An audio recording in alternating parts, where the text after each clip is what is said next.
Ladies and gentlemen, boys and girls, welcome to the Exponential and to Sunday Night Football. I'll be your host this evening. My name's RSquared, and we're in for a good one.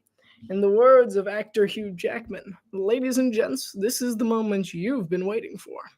It's from a song from a movie called The Great Showman, just in case you didn't get that.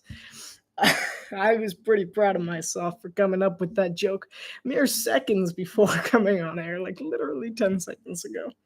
As you see, I'm wearing the Eagles today. Why? Because I said at some point, it's on video somewhere, that I said, yeah, I'm gonna buy and wear Eagles merch if the Eagles win the Super Bowl. I believe it was in the Super Bowl fan reaction video. Week 1, it's massive, but we're here, we're wearing it, and it looks fine. But today, we got a little bit of a different matchup. Not quite the Super Bowl champion, rather two Super Bowl hopefuls, both in the same conference. Both have always been one Patrick Mahomes away from a Super Bowl. And these two teams are the Baltimore Ravens and the Buffalo Bills. We got a really, really good one coming in here tonight in Buffalo. Last time these two teams met was in the divisional round. In fact, Baltimore, last team they played was Buffalo. Last year, the last team they played. And I think they're ready for him. Because guess what? It was heartbreak in Buffalo in the snow last time. We have a live commentary of that game as well. This is the third edition of Ravens versus / at Bills on the Exponential. We've done it 3 times. This is number 3. The first one, the Ravens absolutely decimated them. The second one, the Bills pulled out victorious with a catastrophic, and I mean catastrophic, dropped 2-point conversion by Mark Andrews. That was awful. And now this is Mark Andrews' time to get the revenge that he so probably doesn't all that badly desire. But, it'll be an interesting one. I think he might have a really nice game. He might have a really great game. It has been a wild first week of the National Football League. As we go on, continue through the night, I'll make sure you'll get my reactions for all the NFL games this week. The top 25 college teams as well who played this Saturday or Friday in their college games. I'll give my reaction to those as well. And I do say the reason I'm so calm right now is because personally I don't think it's going to last very long. Because I got a couple of rants to just throw out there. Because I'm pretty heated. I've got to say, there's a couple of things that have happened this week that have made just, mad. So we're gonna stay calm for now.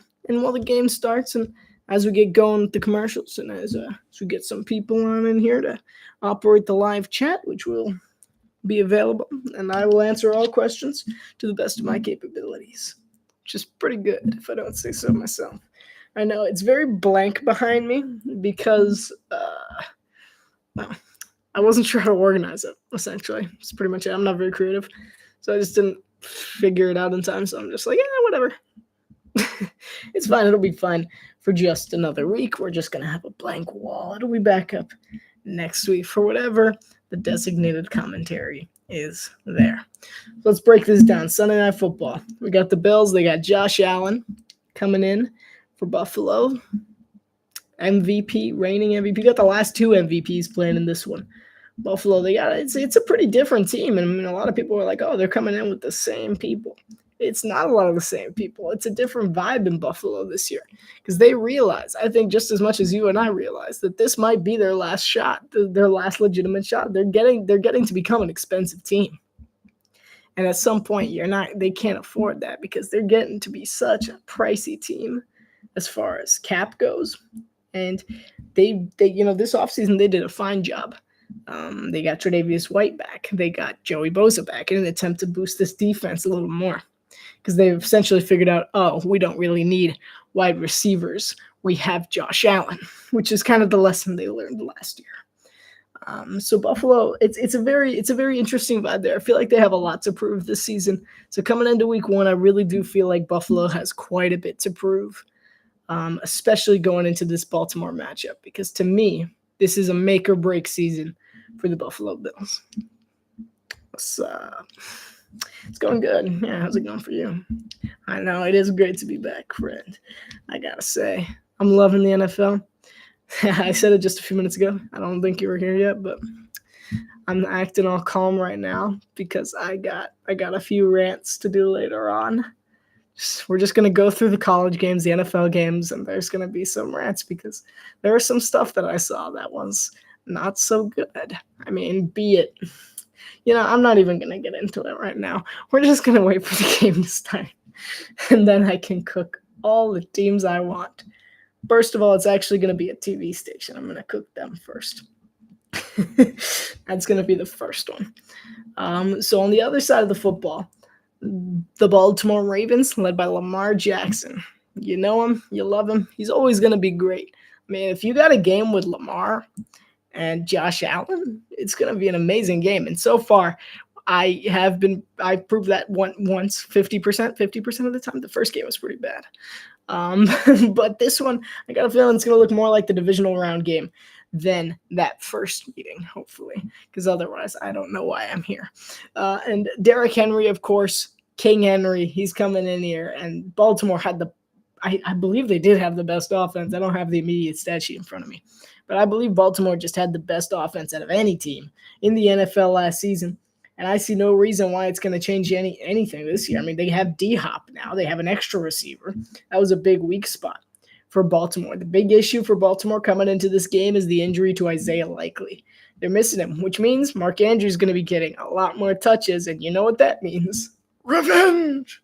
So Mark Andrews will get plenty of opportunities to make up for his mistakes. On the defensive side of the ball, Baltimore upgraded this offseason. We said Buffalo upgraded with Joey Bosa and Tre'Davious White, getting him back. But they upgraded in a different way. They got Malachi Starks from the draft, which was a fantastic draft pick.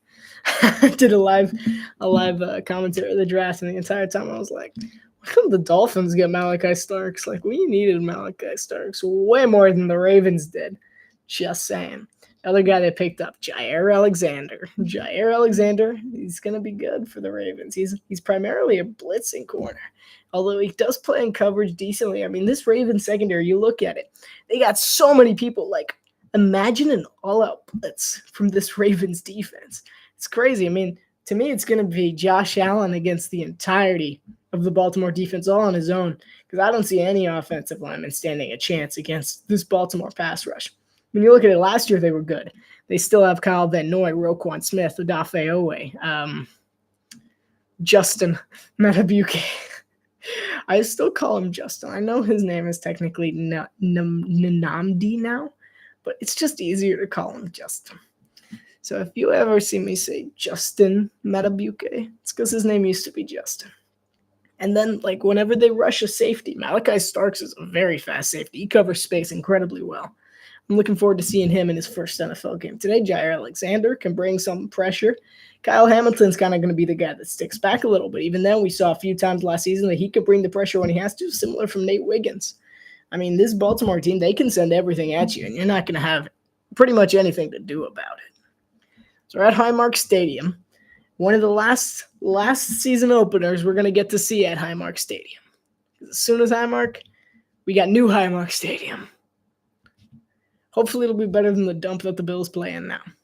Who would cause him?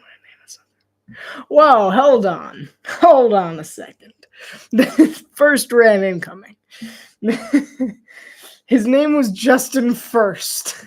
Actually, that's probably not true. His name was probably Nnamdi first, and he changed his name to Justin. And then he just changed it back. I'm like, why? Because I'm just so used to, because he's disruptive in Baltimore. He's a force on that defensive line. And I've just gotten so used to calling him Justin Matabuke that now his name is Nnamdi. So I try and say Nnamdi, but occasionally I'll just be like, Justin. Everyone's going to be like, who's Justin?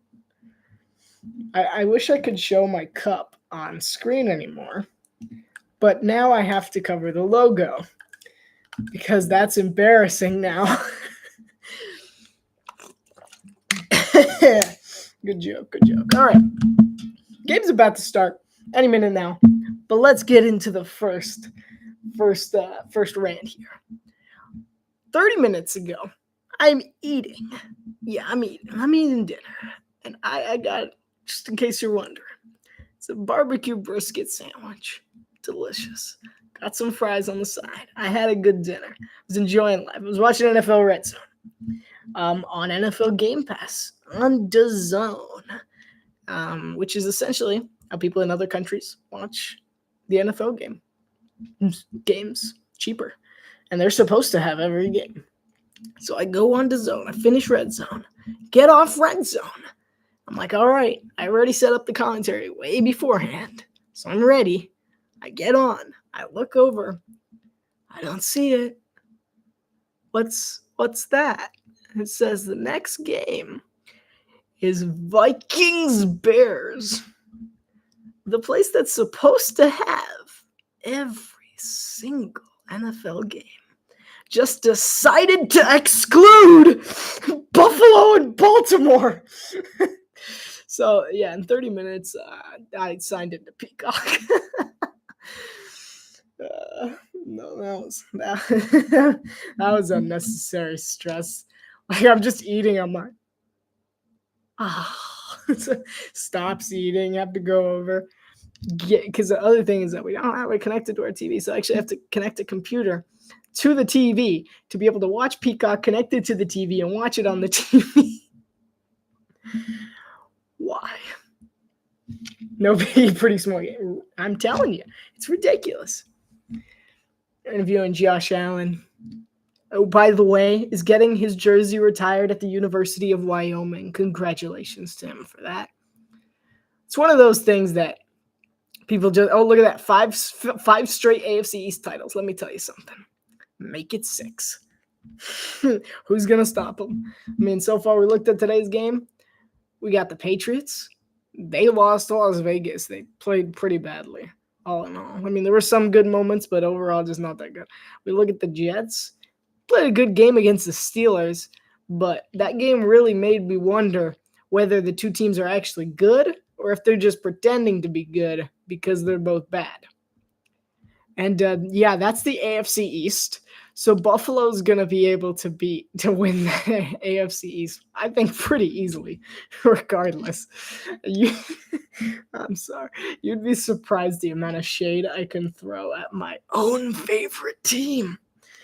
The Ravens and the Bills are about to get underway here with the new kickoff system. Touchbacks now go to the 35-yard line in an attempt to encourage more kickoff returns. Tyler Loop is the kicker for Baltimore, replacing someone. And Tyler Loop will kick off. This will be returnable. I think this is Ty Johnson here. And he's got a nice return to the 40 to the 45, and he'll be out of bounds at about the 50-yard line. A wonderful return to start the game for the Buffalo Bills. A really good start and really great starting field position for Josh Allen. Otherwise, highlighting this offense, we got running back James Cook, wide receivers Josh Palmer, Khalil Shakir, Keon Coleman, tight end Dalton Kincaid, left tackle Deion Dawkins, left guard David Edwards, center Connor McGovern, right guard Osiris Torrance, and right tackle Spencer Brown. And 1st and 10 from exactly midfield. Really good starting field position here for the Buffalo Bills. Allen's going to drop back to pass on the first play, and he'll zip one over the middle to Dalton Kincaid. Oh, sorry, Dawson Knox there. And already we got a little bit of a scuffle there between the actual Dalton Kincaid and Marlon Humphrey. They're running 2 tight ends here. And when you have 2 tight ends that can catch the ball as well as Dawson Knox and Dalton Kincaid do, why not? I know when I got forced to play the Bills in a Madden season last year, I used Dalton Kincaid and Dawson Knox all the time. And I say forced to. I was forced to. This year I'm forced to play as the Bengals. Let's go. I keep getting so lucky with that. And we got Knox in motion, handoff to James Cook. James Cook goes over the middle. He'll get about 3 or 4 yards. So we'll see the guy who's severely overpaid go for about 4 yards up the middle. I'm going to have a fun time tonight. the amount of people, we're going to keep a counter about how many times I can throw shade at assorted people. this time. Sports has left me in a bad mood today, and it's not entirely because of this logo I can't show. 1st and 10 from the 39-yard line of Baltimore. We have someone in motion. Allen is going to take the draw. It'll take about 2 yards in him. Coming up 2nd and 8. That was Tyrell Shavers, the first year at a San Diego State. I'm okay not knowing that. I'm okay. So for the Ravens, they got Namandi Matabuke, Travis Jones, Broderick Washington Jr. The linebackers, they got Odafe Owe, Roquan Smith, Trenton Simpson, and Kyle Van Noy. In the secondary, Nate Wiggins, Kyle Hamilton, Malachi Starks, Jair Alexander, and Marlon Humphrey. Same guy from San Diego State in motion for the second straight play. 2nd and 7. Allen looks to throw. He's in, and he'll throw over the middle, and it's almost intercepted as he overthrows his guy. That was really tight there. Josh Allen taking some risks early on. You see here, Khalil Shakir just cuts in the middle of the field, and he might have it in there. He just overthrows him a little bit and almost costs him the drive, and that would have been an easy. I mean, honestly, it should have been a turnover. He should have had that. Just a little jitters there. And the Ravens are gonna get a penalty for neutral zone infraction. Don't mind me not knowing the names of half the players, by the way. It's gonna happen. It's week 1. John Hussey, in his 11th season as an NFL referee, calls the neutral zone infraction. Sports makes me very happy today. Your Packers, respect. They crushed them today. Yeah, he jumped. As if I didn't see it the first time. I'm like, yeah, he jumped pretty badly. 3rd and 2 for the Bills. Running back in motion. He'll sling it out to him, and that'll go for a first down, a little more. He's inside the 20. He'll be down at the 16-yard line. It's Ty Johnson for a 17-yard pickup, 1st and 10. Buffalo's putting together a solid drive so far. And really, doesn't have a whole lot to do with how this game started with them, because honestly, they've just been moving the ball very consistently. They've taken a couple of risks early. Baltimore's not playing badly defensively. We've only seen a little bit. But Buffalo's been very aggressive on this opening drive, and I credit a lot of that to Joe Brady. 1st and 10, the 14 of Baltimore. Johnson in motion. He'll dump it off to Ray Davis, and Ray Davis will be dropped by Simpson in the backfield. I just said his name, too. I should know Simpson. Trenton Simpson. Don't forget that.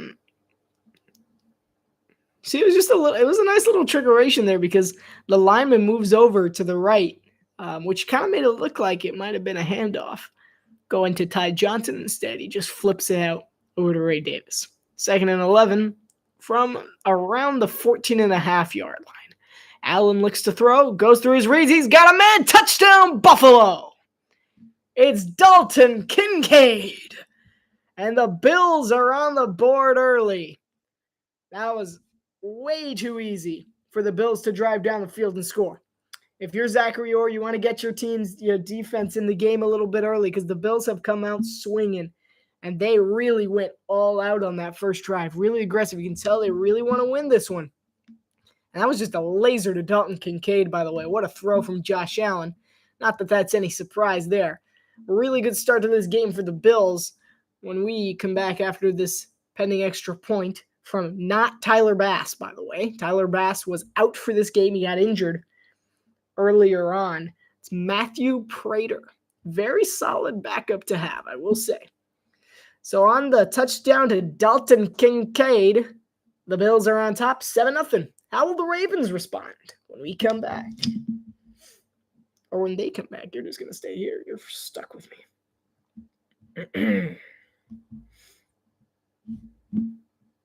Right. So what do we want to do first? Which rant? We want to go through college or NFL? Just recap the NFL while we're on the subject and then hit college in the second half or vice versa? It's a very, very tough decision. We could just spend this commercial break deciding which one to do. Oh, wait. Oh, sorry, my bad. College or NFL? To be or not to be?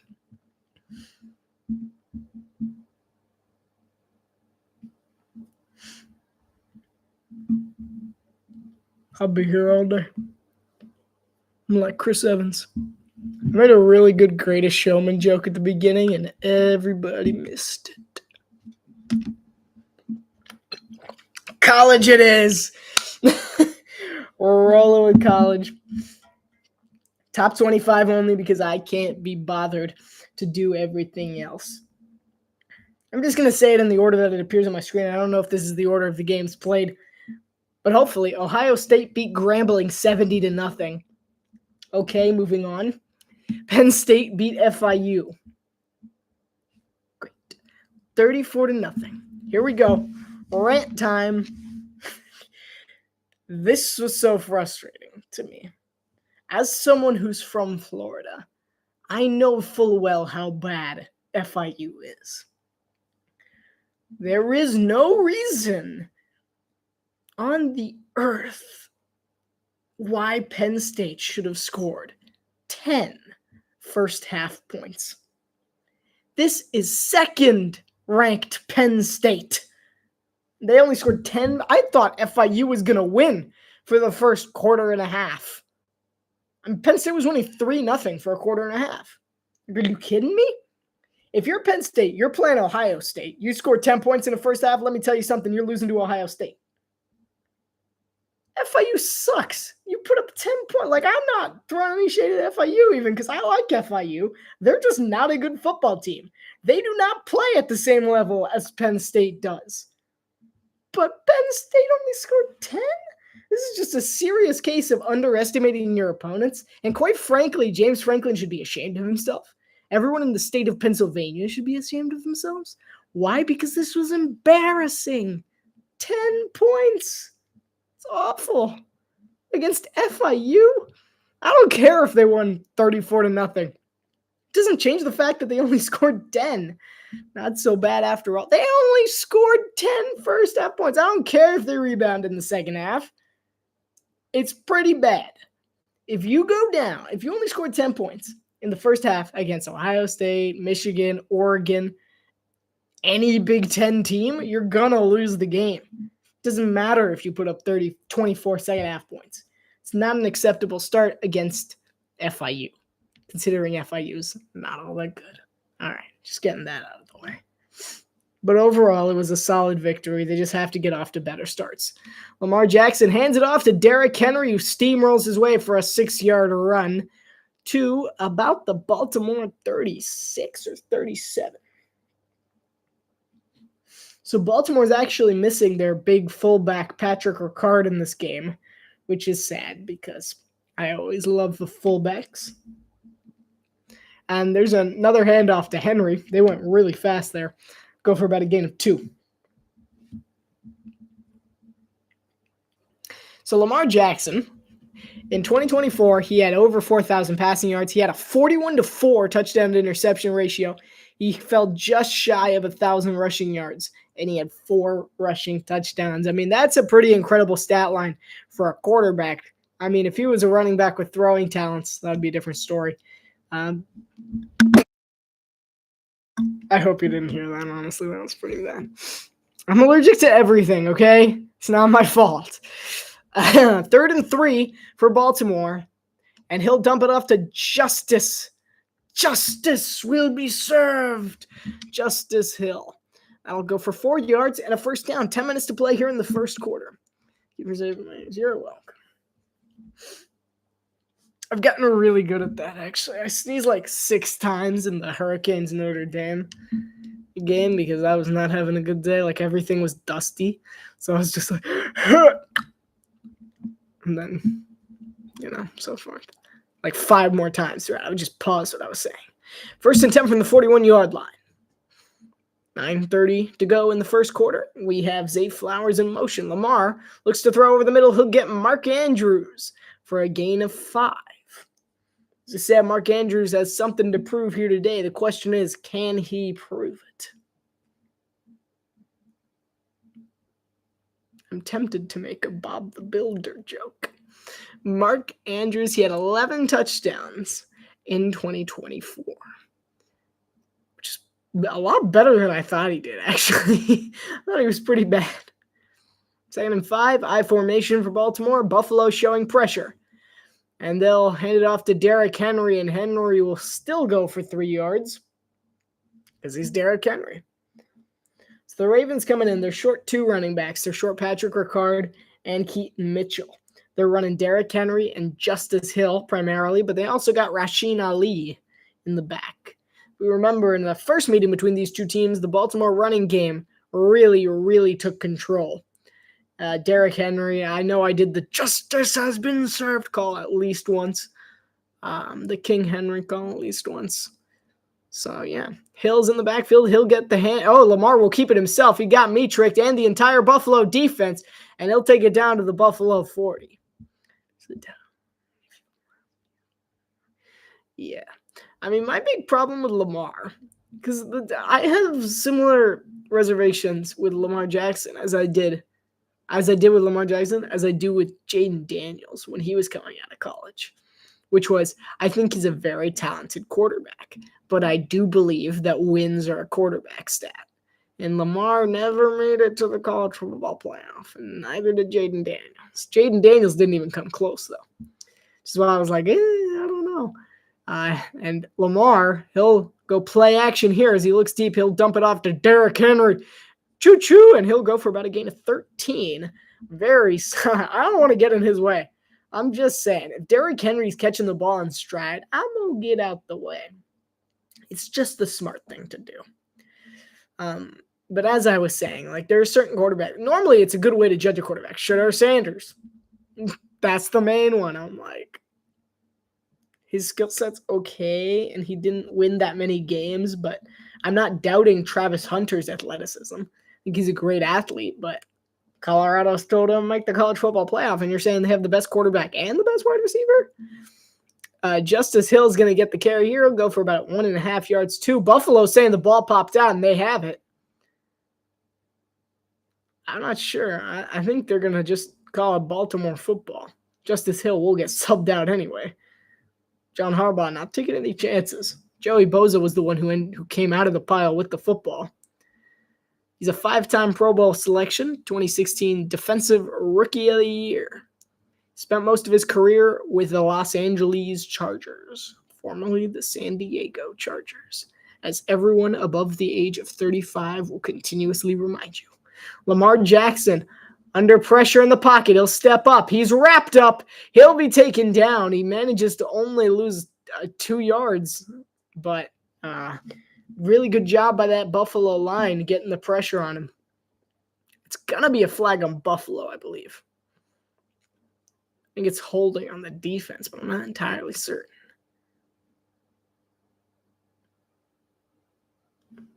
I'm so good at my job. It'll be holding on Strong. His name is Strong, guys. I'll get you his full name momentarily. But I know he's strong, that's for sure. Dorian Strong. Why did I know that? Where did he go to college? Virginia Tech. Nope, I have no idea. 1st and 10.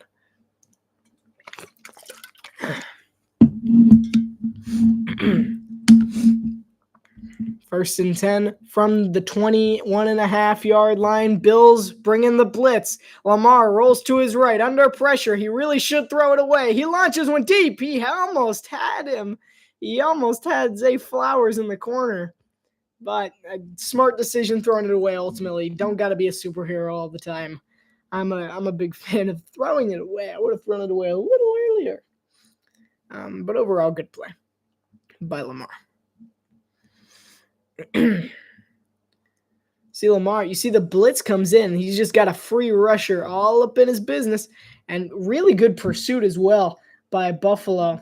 That's Javon Solomon, who is on the chase. He did a really good job in pursuit. Bills showing pressure again. They're only going to rush 5. The handoff actually goes to Zay Flowers. I didn't even see it. I'll go for a gain of 7 or 8. I'm going to say 8. It'll bring up 3rd and short for Baltimore. They've put together a nice drive as well. That was Cole Bishop who made the tackle there. The minds behind this Baltimore offense. John Harbaugh, of course, longtime Ravens head coach, and Todd Monken, the offensive coordinator for Baltimore as of, I think last year was his first year. I think this is his second year. It was Greg Roman. And the Bills, both sides think the other, wow, that's a lot of laundry. They're going to call false start on Baltimore. Somebody jumped. And, of course, they call it on the offense, which will send him back. That was Rosengarten who was flagged for that one. So it'll be 3rd and 7 instead. Roger Rosengarten. He allowed 4 sacks for the Ravens last season, most on the team. So, in other words, he was their worst offensive lineman. So, 3rd and 8. Coming up for Baltimore from the 20-ish yard line. I'm back too. 19-yard line. Lamar takes the snap. 4-man rush. They're sending him flush. He's backing up. He'll be taken down. And a big-time play for Ed Oliver. That's the man in blue right there. Ed Oliver is a legend. I know I'm not supposed to like Buffalo, but Ed Oliver, he's just a beast. He's just such a strong guy on that defensive line. He's always making an impact. He's such a run stopper as well. But you just see how he just goes through. And then once he grabs onto his ankles, he's not letting anyone go. He's just, no, my ankles. So he decided to take Lamar Jackson's ankles, not in the traditional sense. But he did not let him go. For a 52-yard field goal for the first-time Ravens kicker, Tyler Loop. And this one will be looped in. 7-3, Bills have the lead. Good drive by Baltimore.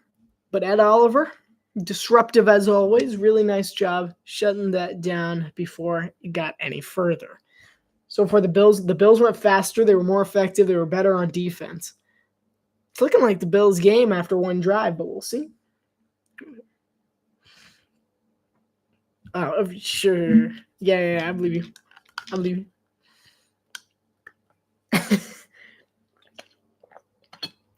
100% believe you. All right, college football. I was done cooking Penn State for only putting up 10 points against FIU in the first half. Move on to Georgia, who put up 28 points against Austin Peay. I'm a little more disappointed in Penn State, but it's still not a good look. 28-6 against Austin Peay. I wonder if any of you can actually name where Austin Peay is. I can't without Googling it, but I will get that because that actually is interesting. Austin Peay University. Yeah, where are they? Where are they from? Why is there an Austin Peay State as well? That's crazy. There's more than one? Let's see. It's in Clarksville, Tennessee. Anyone know where Clarksville, Tennessee is other than in Tennessee? We could do this all day. Well, anyway, 28 points is not necessarily acceptable for the Georgia Bulldogs. Did you see the Minnesota versus Northwestern game? They ran out of fireworks. I did not see the Minnesota and Northwestern game. I also kind of stopped paying attention after Miami won, though. I don't know. Was that a Nike? It's not top 25, but I'll take a look. 66-0. Wait. Oh, Minnesota Northwestern State. I did see that. Yeah. Yeah, no, I was watching. That was earlier in the day. I was just kind of monitoring. I was just like, Nice. I still give more credit to Florida State for their 77-3 win. That one's a little more impressive. Sorry. But that is quite the blowout. Other game, 69-3. Oregon did them dirty. And that's the country way of saying, ooh. Or that's also the country way of saying, really, they messed them up. Not only did they win 69-3, but because of Mike Gundy's comments earlier saying that Oregon spent too much money on their roster and they paid to win, essentially, Oregon decided to play the song. Wait, what song did they play? It was like Money. I think it was called like Money Wins or something. Something like that. Pull it up. It was pretty funny. It was pretty funny. There's stuff happening, but I want to see. Invested in winning was one of their many jabs at Oklahoma State after the AC/DC's Money Talks was the song they played after Oklahoma State lost miserably to Oregon. You really shouldn't have threatened, essentially. I don't want to say threatened. They didn't really threaten them. But it didn't help. You really shouldn't talk smack to the sixth best team in the country. We're back in Buffalo, 35-yard line. The Bills, Josh Allen's under center from his own 35. Hand off to James Cook. Cook's got a nice little gap. He'll get about 8 or 9 yards. Oof is right. I mean, I don't know why he did it. I don't know what compelled him to do it. Oh, look, Josh Allen got married on May 31st. Mazel tov. Wait, that's a baby. Never mind. And he got married to Haley Steinfeld. That's his celebrity girlfriend who was in a movie, wife who was in a movie recently. I don't remember what the movie was called, but he seemed to like it. Second and one. I like how NBC's just going on side quests now with that. Josh Allen got married this summer. James Cook is going to get the call again, and he'll not go anywhere. It'll be 3rd and 2 or 3rd and 3, depending on the spot. 3rd and 2. 3rd and 1. That's 3rd and 2. Handoff again to James Cook, not going anywhere. He's stuffed. Incredible defense there by Baltimore. First name I saw in the backfield, Kyle Van Noy. That guy is incredible. I love Kyle Van Noy. Former Patriot there making the play. Former Patriot. It's like, wait. I mean, that's a guy who's been around in some of the best defensive schemes you'll see, and one of them is right here in Baltimore. Sinners overrated. Love her. Okay, seriously. Didn't see either of them. 4th and 3, which will force a Buffalo punt. They didn't throw the ball. So they went from really, really aggressive. It might have touched him. Potentially touchdown Buffalo. Did it?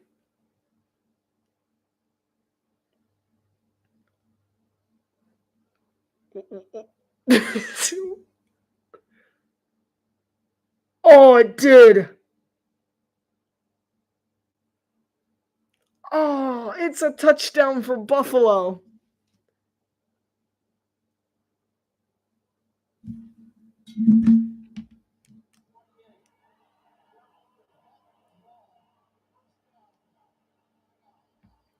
I didn't hear all of that.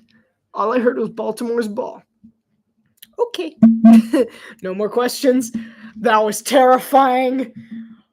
Whew. Baltimore almost has gotten a whole lot of trouble. At the MNT Bank watch party, everyone just like a solid 10 seconds of no breath. First touch by Buffalo. Thank you. I did see that. Yeah. Something as good as I am at muting my microphone really quickly, I'm not very good at unmuting my TV. It's like the crowd could be going crazy right now. Could be. All right. Anyway, college football. Woohoo! We saw Baltimore. That was crazy. They got away with them there. You got to be more careful. Texas beat San Jose State. Let's play a little game. We're going to play a game. It's going to be called Buying It or Not Buying It, or Impressed or Not So Impressed. I'm thinking Impressed or Not So Impressed is a better name. Impressed or Not So Impressed. Arch Manning versus San Jose State. What do you think? I'll let you answer that first. Arch Manning threw for 4 touchdowns. It was San Jose State. Impressed or not so impressed?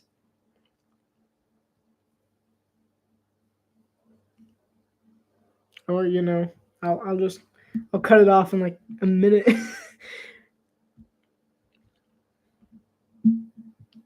Impressed? No? Okay. I was just going to say, I gave him a deadline because people were saying, oh, Arch Manning is going to be amazing as soon as he gets out of the game. He's going to be incredible. And I told everyone, you will not know how good Arch Manning is until the Red River rivalry. People going, what? He's going to go crazy against Ohio State. Are you sure about that? They're like, yeah. I'm thinking about someone specifically who I had this conversation to, by the way. I did not have this with myself. This is it's not what I was expecting. I wasn't expecting Ohio State. I wasn't expecting him to do terribly. I will say. I was expecting him to have an okay game. He didn't. He played awfully against Ohio State. Then he went up against San Jose State. He did okay. 4 touchdowns. Should have put up 9. I got high expectations. Ultimately, we got to wait for UTEP, Sam Houston. Hand off to Derrick Henry. Henry's going to split through the gap and get about 12 yards. UTEP, Sam Houston, Florida, and then come Oklahoma, we can start making presumptions depending on how he does against Florida. There you go. All words come from Greek. I sound like I date myself with these references. It's wild. I think I've done it like 5 or 6 times now where I've just referenced something that's so much older than I should know. I mean, I guess it's not that old. The newest one only came out like a year ago. 1st and 10 from their own 26. Lamar drops back deep to pass. He slings one over the middle. He's got a man, and he fumbled, but he's got it. It's Zay Flowers. That'll be a 1st down from the 45.5, 46-yard line of Baltimore. Melissa Starks reporting. I don't know what she's reporting on.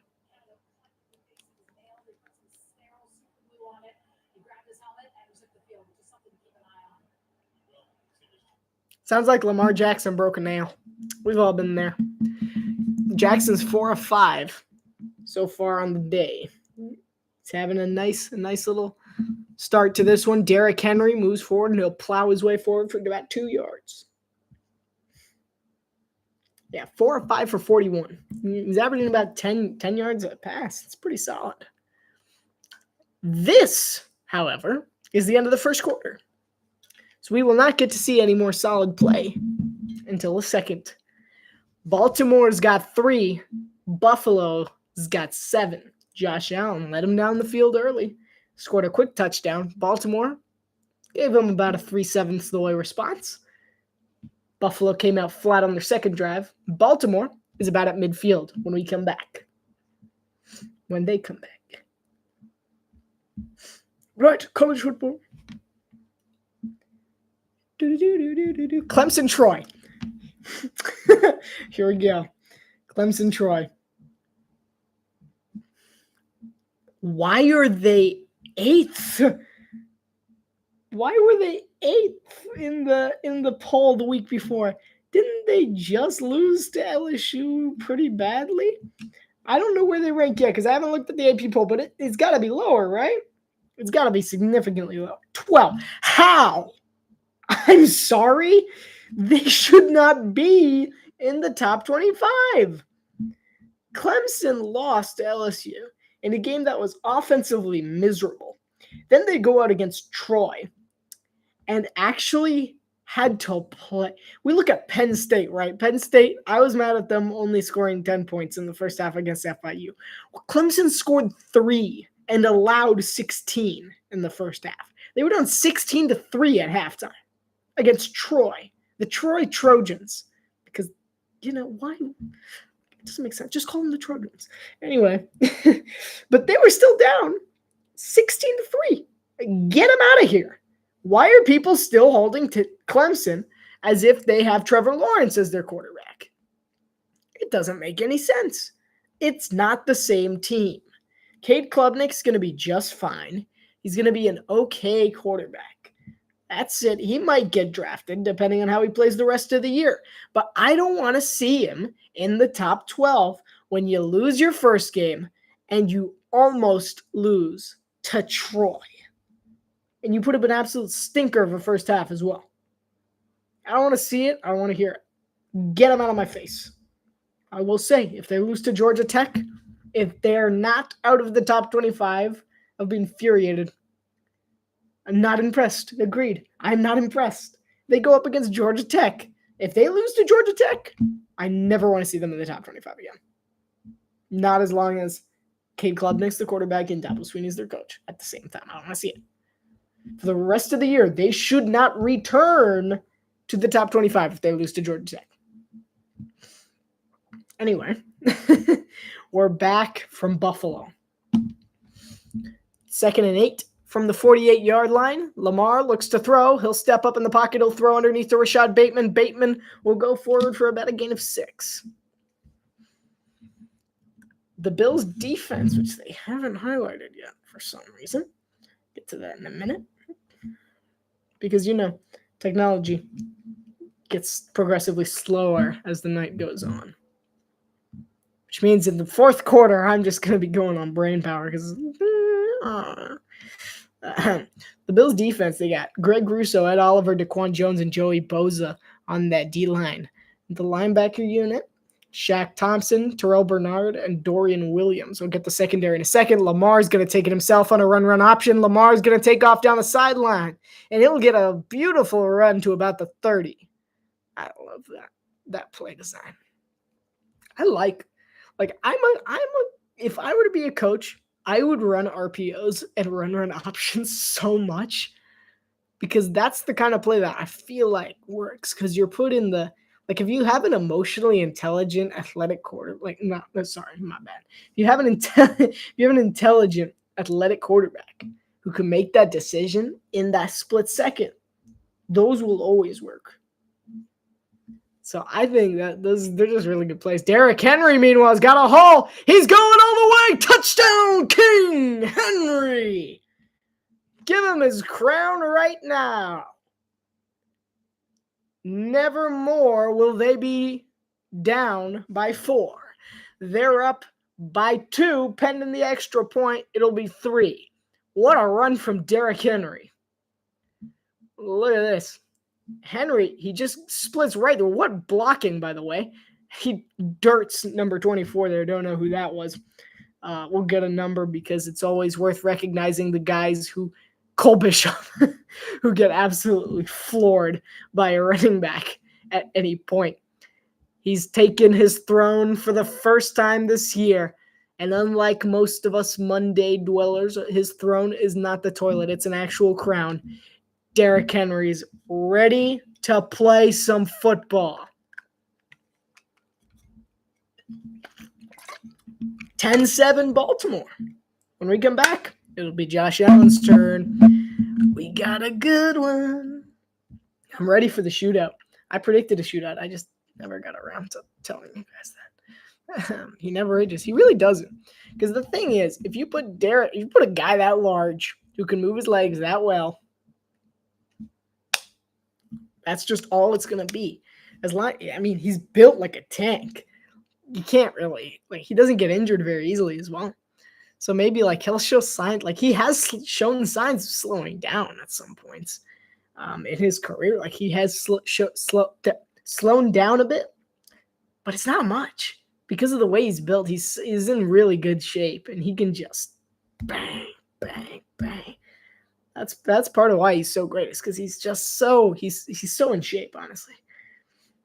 I mean, it's kind of like Matthew Stafford, where he's like complaining about grandpa problems. He's like, I've herniated a disc in my back. However, I will still go and throw for 400 yards and 3 touchdowns, and there's nothing you can do about it. That's just Matthew Stafford. It's my best Matthew Stafford impression. Like his joke about the paper cut, that was peak Matthew Stafford, I will say. Yeah, guys. So I guess you guys want to talk about that paper cut I got last week. That was amazing. What a line. Just an incredible line. I don't know if you saw that clip, but that was one of the first weeks of the preseason. Sorry, my thing just started having a heart attack over here. One of the first weeks of the preseason, he had just reported his herniated disc, and he no, I'm ancient. And he came out and he walks onto the podium. He had already announced herniated disc and that he's questionable for week 1. About 4 weeks ahead of time, he comes on the stage. Hey, you guys want to know about this paper cut I got yesterday? Really good joke. Got a lot of laughs. It's my Matthew Stafford voice. There's the new Highmark Stadium that I was talking about earlier. I hope it's better. I really do. I'm glad they're not doming it. I appreciate that. I know I'm not supposed to like the Bills, but their stadium could be nicer. Like, I get the point of it. Like, it's Highmark, it's Orchard Park, whatever it was before it was Orchard Park. I forgot the name of it. This one will be returned to about the 24, where Buffalo will take over. But they need a better stadium. Their parking lot is awful. So just get the upgrade. I think it's going to be a really cool new stadium. I'm looking forward to not ever going there in a Dolphins jersey. I mean, what? What team? What team? I don't know a team that goes by that names. I know a Pee Wee baseball team that goes by that name. 1st and 10 from the 23-yard line of Buffalo. Allen's going to throw a screen, and it's dropped by Keon Coleman. Incomplete. 2nd and 10 for the Bills. The 29 teams in the 29. Who are the other 2 that I'm missing? We'll get rid of the Chargers of Los Angeles because anyone above the age of 30 is going to call them San Diego, so minus 1. Let's see. What other team should we get rid of? Because I accidentally said 29.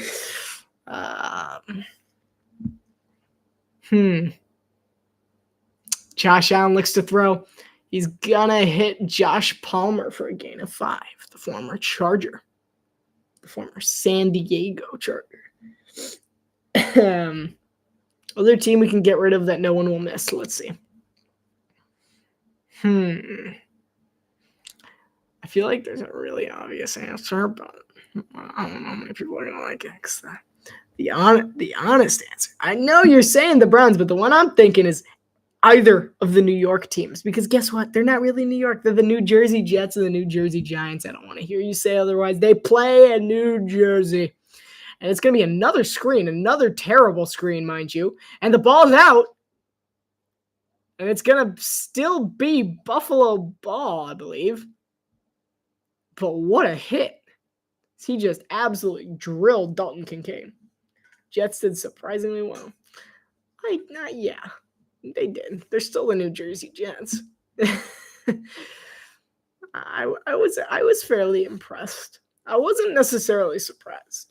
Because Justin Fields, I've always believed that if you play him in the right scheme, he could be a really good quarterback. He just keeps ending up in defensive schemes where I'm like, you want to hear something weird? Justin Fields has never played for a team with an offensive-minded head coach. Go back. Do the math. He's only been with 3 coaches, and none of them were offense. Including the one he's with now. But I mean, if they can unlock something, because they have Engstrad. Engstrad as their OC. So, I mean, it's possible that Engstrad might just Tanner Engstrad might just be the one that's able to unlock him because of his quarterback coaching background. But, like, if you look back in Chicago, Matt Eberflus, defensive coach, his offensive coordinator is awful. Justin Fields is on a good team with a decent wide receiver core. He would be good. Yeah, I don't entirely disagree with that. Yeah, that's probably it. I think he needs good coaching too, because he's also like he's gotten better. Like, you cannot ignore the fact that since he came into the league with Chicago, he has gotten better. A lot of his mechanics are better, and just as a player, he seems more developed. So he's learning, but he has to learn from coaches. And that'll be a quick slant to Rashad Bateman from Lamar, and that'll go for about a gain of 5 or 6. So there's no denying that he has gotten better. And I don't know if Tanner Engstrad is the one that can unlock his true potential. But I think he could be. Oh, yeah. I mean, he's got Justin Fields is, I've always thought he's going to be decent. I think he might be good with the Jets because he has a wide receiver he has a lot of chemistry with because they went to college together. It's his primary receiver. Drafted in the same draft. I mean, that's his guy. Bill's showing blitz. Hand off to Derrick Henry. Henry's going to plow his way up the middle. He's free. The 40, the 30. He's got one man to beat, and he's taken down at the 12. Derrick Henry cannot be stopped. Oh, my goodness. And the Bills fans know that once he's on a roll, there's no stopping him. I can't believe Buffalo punted so quickly. Man, I missed the entire drive. It was all like Buffalo has lost all of their momentum. Like, they started off so aggressive and then they started running. Like 5 runs in one pass since that first drive. Crazy. Stream a Vikings game. When the Vikings get good, I will. Lamar Jackson. We got Justice Hill in the backfield. Hand off to Rasheen Ali. He'll get about 4 yards up the middle. I would say probably 1. I think they'll be fine soon. They were an option. I'm putting up polls every week on the channel with starting this week where I get to pick a night game. You guys get to pick which one I do. And, you guys are boring, so you pick the game that I've already commentated on 2 times in the past. 2nd and 5 from the 10-yard line. But Vikings-Bears was on there. Play clock's at 5. Flowers in motion. Lamar's going to take it himself. Lamar, he's got a window. Touchdown, Baltimore. And the Ravens have taken control in the second half. Woo! 2 minutes and 16 seconds. Is my name still Kyle? I've been told. Wow. Baltimore is just taking control of this one. I'm loving this because Lamar Jackson's my fantasy quarterback. That's my quarterback. I mean, he just too much speed in there for anyone to stop. I feel like there was a little bit of a lack of effort for Bernard there because I feel like if he had lunged, he might have been able to get him. But I understand the not wanting to try. And the extra point from Loop is looped on in. 17-7. It went from 7-0 to 17-7 really, really quickly. How about the Ravens? Nice start. That's just a short. Wait, sorry. I'm just realizing the Vikings play back-to-back night games. That's not fair. And then back-to-back overseas games too? What is the schedule?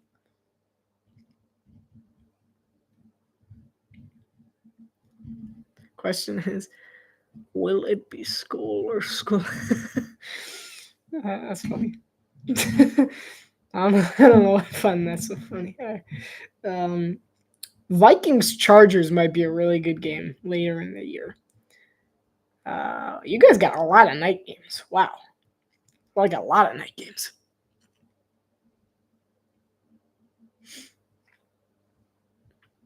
Yeah. it's not even like your schedule's pretty awful. Like looking at it, you got a lot of tough teams, but the harder part is the 2 overseas games, the 5 night games. Like that's pretty much half the schedule. And we have like 3 games at just 1 o'clock in the afternoon. And they're against the Eagles, the Bengals, the Lions, the Ravens. Then you got the Bears, you got the Packers, and the commit. Yeah, you have no easy 1 o'clock game. All your easy games come in different circumstances, except for the Giants. You got the Giants late. For some reason, I'm Lions fan. No, he's a Lion. He's a Vikings fan. It's Vikings, Packers, Saints. Although Saints has disappeared off the earth entirely.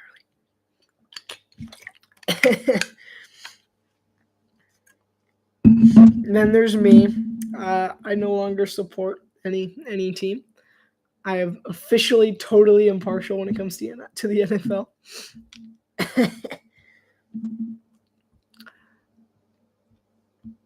Lions didn't look very good today.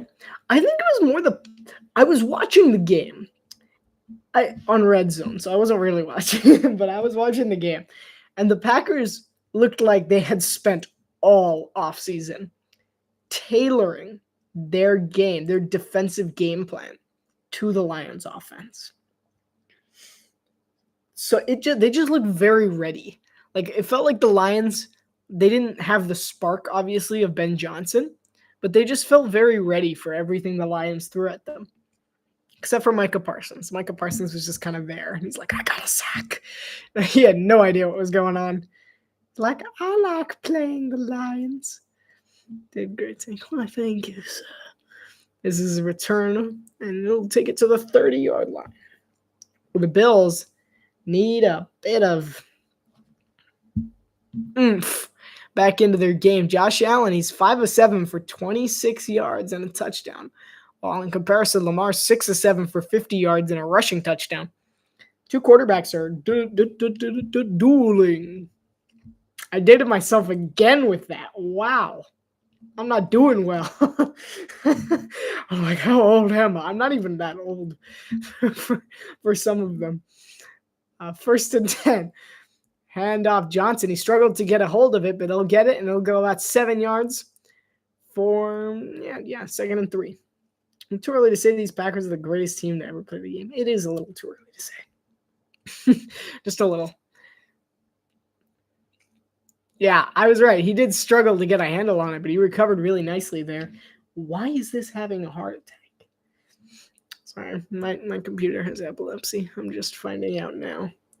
So every time they switch cameras, it's AJ Brown. That reminds me of a story.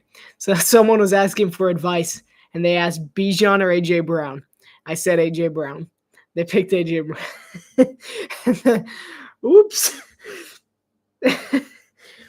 Anyway, I might win my fantasy matchup. What is wrong with you? It's bothering because it keeps flickering. I'm like, stop.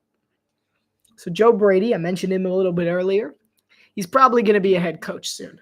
Question I wonder is how good of communication does he have with his players? On the other side, Zachary Orr. Doubt he's going anywhere. I was going to make a joke about his last name, but it never really came. 1st and 10 from the Buffalo 45-yard line. 1st and 10 for the Bills. Allen goes play action under pressure, and it's swatted down, and it's almost intercepted. Will just be incomplete. I'm going to start him next week. Get targeted more targets. Who does Philly play next week? I'm wearing their polo. I should know this. Probably someone ridiculously difficult. Are they? Wait, I'll check now. Yep. I think I got this thing to stop having a heart attack. The Ravens have 5 more plays than the Bills in total. 2nd and 10. 5 seconds on the play clock. 4, 3, 2. They got a man. They're not going to get this off. Oh, at the zeros. Allen is just going to dump it down to James Cook. Cook's going to be wrapped up. He's going nowhere. 3rd and 10 coming up for Buffalo. Eagles got the Chiefs. Yeah, A.J. Brown's going to get targeted a lot. Over, under 3 tush-push touchdowns. It's a fun game. Ooh, that's a nice game. Checking the games for next week. There's two that immediately catch my eye for night games. Thursday night, Commanders, Packers. Allen looks to throw. They just started the play without me. Allen looks and he's got someone. That's going to be a first down. Keon Coleman. Really great vision there by Josh Allen crossing the entire field there. Really good throw. Let's see if he caught it. Ooh, it was close. I think he got his hands under it. Allen's going to go screen to Dawson Knox. Knox is going to cut the corner. He'll get about 13. First down, Buffalo. I will warn you, the Falcons play the Vikings next week. Oh, is that why? Is that why you want Penix? We did. The Vikings defense might be incredible. We don't know. Yeah, I mean, there's actually 3 very solid night games. I might just be like no to Buccaneers Texans because it's at 7. I hate that. I don't like that. First and 10. Allen under center. Gilliam in motion. It's going to be a shovel to Cook.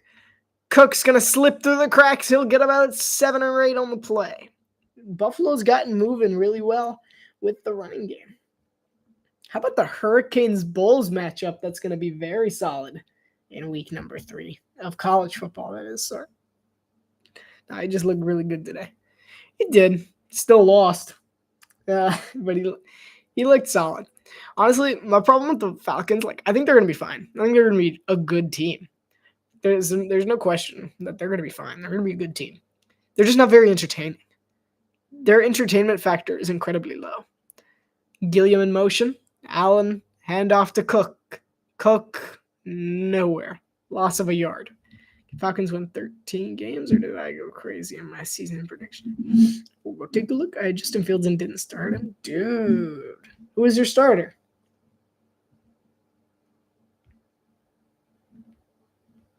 Oh, wait. Night game, Arkansas, Ole Miss, Florida, LSU, Texas A&M, Notre Dame. Those are all kind of bad, though. Texas A&M, Notre Dame is going to be awful. Well, Notre Dame's probably going to win. Florida, LSU, I have no interest in watching the Gators lose. Handoff, crafty play there. And a first down for Buffalo. I like the play call. They're getting a little tricky. First down. Yeah, I like that. I'm a fan of that play call. Khalil Shakir's not the fastest receiver, so it's a little weird that Burrow had the first 4 rounds drafted for me. Dude.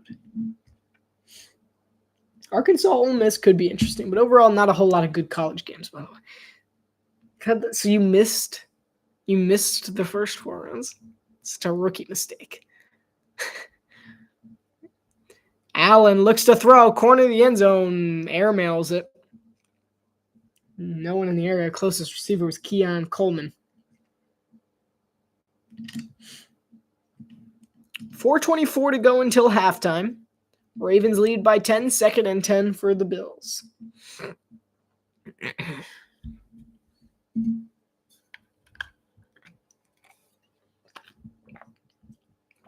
I'm pulling up the Falcons now so that during the commercial break, I can go over, see if you're correct with your 13 wins. So far, you're 0 for 1. 2nd and 10, Cook in motion out of the backfield. And he'll hand it off to Cook, and that'll go for 3 yards. Who's Clemson guy? I literally just clicked away. Week 3, Clemson. I mean, Clemson's always on upset alert. Come on. Georgia Tech. I just said that. I said that like 10 minutes ago. You're late. Should have been here at the beginning. I got proof. Same with Alabama, though it wouldn't really be an upset. I just clicked away again. Wisconsin. Billy Edwards? Really? Is that who the quarterback is? I mean, We'll see. I don't like Alabama, so I think they're going to lose every game. I just go into the games with expectations like that. Underneath, it's a completion to Shakir. Shakir floors a man, and it takes 2 to take him down. It's going to be 4th and 6. Georgia. That is going to be a good game. I'll probably watch that. Joey Aguilar has looked very good, I will say. He's looked very, very solid. And Gunnar Stockton's looked exactly like I expected. Just okay. I mean, he's been good enough to lead the team. He's just, he's okay. But that's in the middle of the day, so I don't want to commentate on that. I do night games. Texas A&M, Notre Dame. I don't think so. I don't think it's going to be that good of a game. 25-yard field goal attempt. It is up, and it is good. It's a 7-point game. 17-10 off the Matt Prater field goal. So the Bills, it's not as bad anymore. Obviously, you would have wanted a touchdown there. There's 2 minutes and 50 seconds to go till halftime. Lamar Jackson with the chance to respond to that field goal. What do you mean no good games this week? No good night games this week. Night games. I'm not a fan of any of the Saturday night games. Florida LSU. Why would I commentate on a game that Florida's going to lose? Like, they don't ever win that. South Carolina Vanderbilt. Let's see. Let me predict how this is going to go. Lenore Sellers is going to run for probably 3 touchdowns. He'll throw for 1 as well. Diego Pavia is going to throw like 4 touchdowns. They're going to score 45 points. Lenore Sellers in South Carolina is going to score 48 because Vandy has no defense. South Carolina wins. But Vandy puts on a show. I don't even know if I have the TV service anyway for that game. I might have done that whole spiel for nothing. What are they playing? What are they playing on? SEC Network. I do have that. Do I have that? Yes, I do have that. Seems like a cool game to commentate on. I know the answer. It's okay. You got to answer it. You have to write it down. It's like math. It's like just math all over again. I know the answer. It doesn't matter. You got to show your work. But I know the answer. You got to show your work. You can tell the trauma there. To me, like, Florida's going to lose to LSU. I don't think anyone's doubting that. Texas A&M, Notre Dame. I'm not a huge fan of Marcel Reed. CJ Carr looked good against Miami, though. I was commentating on that game. He looked good against Miami. So I think Notre Dame probably takes that one. Ole Miss, Arkansas is intriguing because Austin Simmons looked like garbage against Kentucky for the entirety of the first half, but he stepped it up late. Arkansas kind of depends. It's like their first challenge. It depends which Arkansas you get. You could get the 70-point Arkansas, the 50-point Arkansas. You could get the 3-point Arkansas. And it normally depends on the opponent. So this one, normally I would consider 3-point Arkansas. But Arkansas hasn't really missed a beat in 2 games. Ole Miss has twice. So it's interesting. It could be an interesting game there. That would be the one I would consider. But I'll throw some in the polls later, probably tomorrow. I'll make a poll. Who is on your fantasy game? I got Lamar as my quarterback. Yeah, I got Lamar. I got what you meant. Lamar as my quarterback. Kyron Williams as my. It's a 4-person league, so we all are stacked. It's a family league. I choose not to do like friends leagues very often. I do occasionally, but Kyron Williams. Let's see, who's my other running back? Jonathan Taylor, Jamar Chase. Let's see, Mike Evans. I'll check it in a second. Good return here from Rasheen Ali over to the 49-yard line. Good starting field position for Baltimore. Let me check now. Get the final. It's the final thing. So I have Lamar, Jamar Chase, Amon-Ra St. Brown, Jonathan Taylor, Kyron Williams, Brock Bowers, Brian Thomas Jr., Kaimi Fairbairn, Minnesota defense, Mike Evans, Kenneth Walker, Jalen Waddle, RJ Harvey, TJ Hawkinson, and Baker Mayfield. Sadly, RJ Harvey will no longer be joining us next week, most likely. He looked, Jalen Waddle, honestly, either. Kenneth Walker, maybe also not. Derrick Henry's doing it again. A big run, 18, maybe 20 yards. How about it? Derrick Henry is steamrolling everybody. Who's on your fantasy team? I think mine's better. I will say, though, I had kind of a bad week. By I mean kind of a bad week, I mean we had a really bad week. Like Jamar had 3 points. Jamar Chase had 3. Amon-Ra St. Brown had 6. Kyron Williams had like one of the best games. Derrick Henry again, he'll get like 5. Yeah, I know. Like it was just not like I'm still gonna win, I think. I really just need Minnesota's defense not to allow like 50 points tomorrow, and I win. I need them to not blow it. And I need Lamar to get like 1 or 2 more touchdowns just for safety. But otherwise, I think I'm good. It's like, I need your Vikings to really, really, really not suck tomorrow. Come on, Flo. Yeah, didn't let me down in Miami. Then again, you let me down when you got fired. But anyway. By the way, speaking of that mysterious 32nd team, I would not be surprised if their head coach finds himself sans job tomorrow. Because I would. I would. Because honestly, if we're fully healthy like that, and you're putting up 8 points against the Colts, I would ship him out. He's only there for the offense. Like, the offense is struggling. We don't need him. And, everyone's saying that the team doesn't respect him either. So, I would just be like, Anthony Weaver, take the reins. Because the defense, I don't care what anyone says, we stopped them 5 times in the red zone. They scored, you're like, wait a minute, they scored 33 points. Yeah, that's how bad the offense was. All right, see you both. Bye. Throw like 3 interceptions. No, please, no. But what ended up happening is that we would give them the ball at the 40. Just continuously, we'd give them the ball at the 40-yard line. I was watching the whole game, much to the detriment of my mental health. But they kept on going, and it just turned the ball over. We turned the ball over so much. And Indianapolis would get at like the 50. They would get at midfield. They would have 30 yards to go.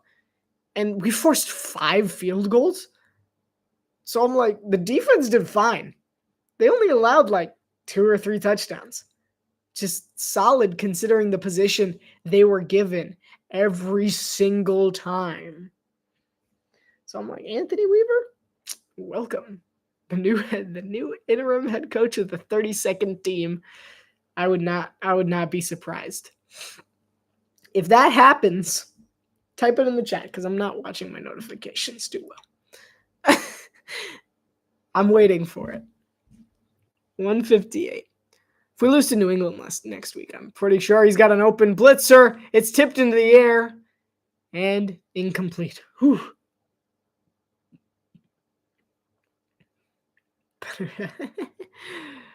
You mean the 32nd team? Gregory Rousseau with the tip there. Honestly, it was just bad O-line work by Baltimore. Had 2 free rushers, and Gregory Rousseau was still able to bat it down. Yeah, I mean, there's a big joke around Miami. I say big joke. It's only for the lore keepers of the Miami Dolphins. And it's that the Dolphins built Hard Rock Stadium. When was that? What year was that? It was. We'll see if Siri knows. She probably does. When was Hard Rock Stadium built? That's 1987. So it was built in 1987. It's after the Perfectville season, pretty much. Not a lot after, like 4 years, 5 years. But what not a lot of people know is that the Dolphins actually built Hard Rock Stadium on top of an Indian burial ground. And that is why the ancient lore keepers of the Miami Dolphins believe that why the Dolphins can't win anymore. It's because they built their stadium on Indian burial ground. Lamar Jackson throws over the middle, and he had multiple receivers who could have caught that, but it's Zay Flowers who comes away with it and a first down to the 17-yard line of Buffalo. Yeah. So, I mean, they got permission. Like, it's not like they did it illegally. Like, they had permission to do it. It's just not good. Like, oh, yeah. These, like, we're just, just stomp the ground and be like, hey, hey, I know you're Patriots fans. 1:46 to play until halftime. 1st and 10 to go for Baltimore. They're in the red zone. They could go up by 2 scores ahead of halftime. And I believe they also get the ball to start the second half, which means they could be up 31-10 before we even see it coming. Play clock's at 5, 4, 3, Hill's in motion, 2, handoff, Justice Hill. Hill fumbles. He gets it back, but he's backtracked way far. Disaster avoided, but they're at the 33-yard line now. 2nd and forever coming up for Baltimore. What wacky stories does your team have in their lore keeper archives? There's more. Like the Dolphins, we're a superstitious fan base. Like I kind of knew that. By the way, new Nike or whatever uniforms, the fake City Connect, the NFL City Connect things. Forgot their names. Fire. They're all amazing. I love the Dolphins one. The only one that I don't like is, I love the Dolphins thing, but there's a small something where I guarantee you, every single Dolphins fan went, wait a minute. Huh? And it's because on the collar, they made a huge point of saying it in their introduction, that it says the Dolphins slogan, Go Fins. Like, it's not the Dolphins slogan. And I'm pretty sure everyone thought it too. I'm like, wait, Go Fins? Like, yeah. Like, go Bolts. That's not right either.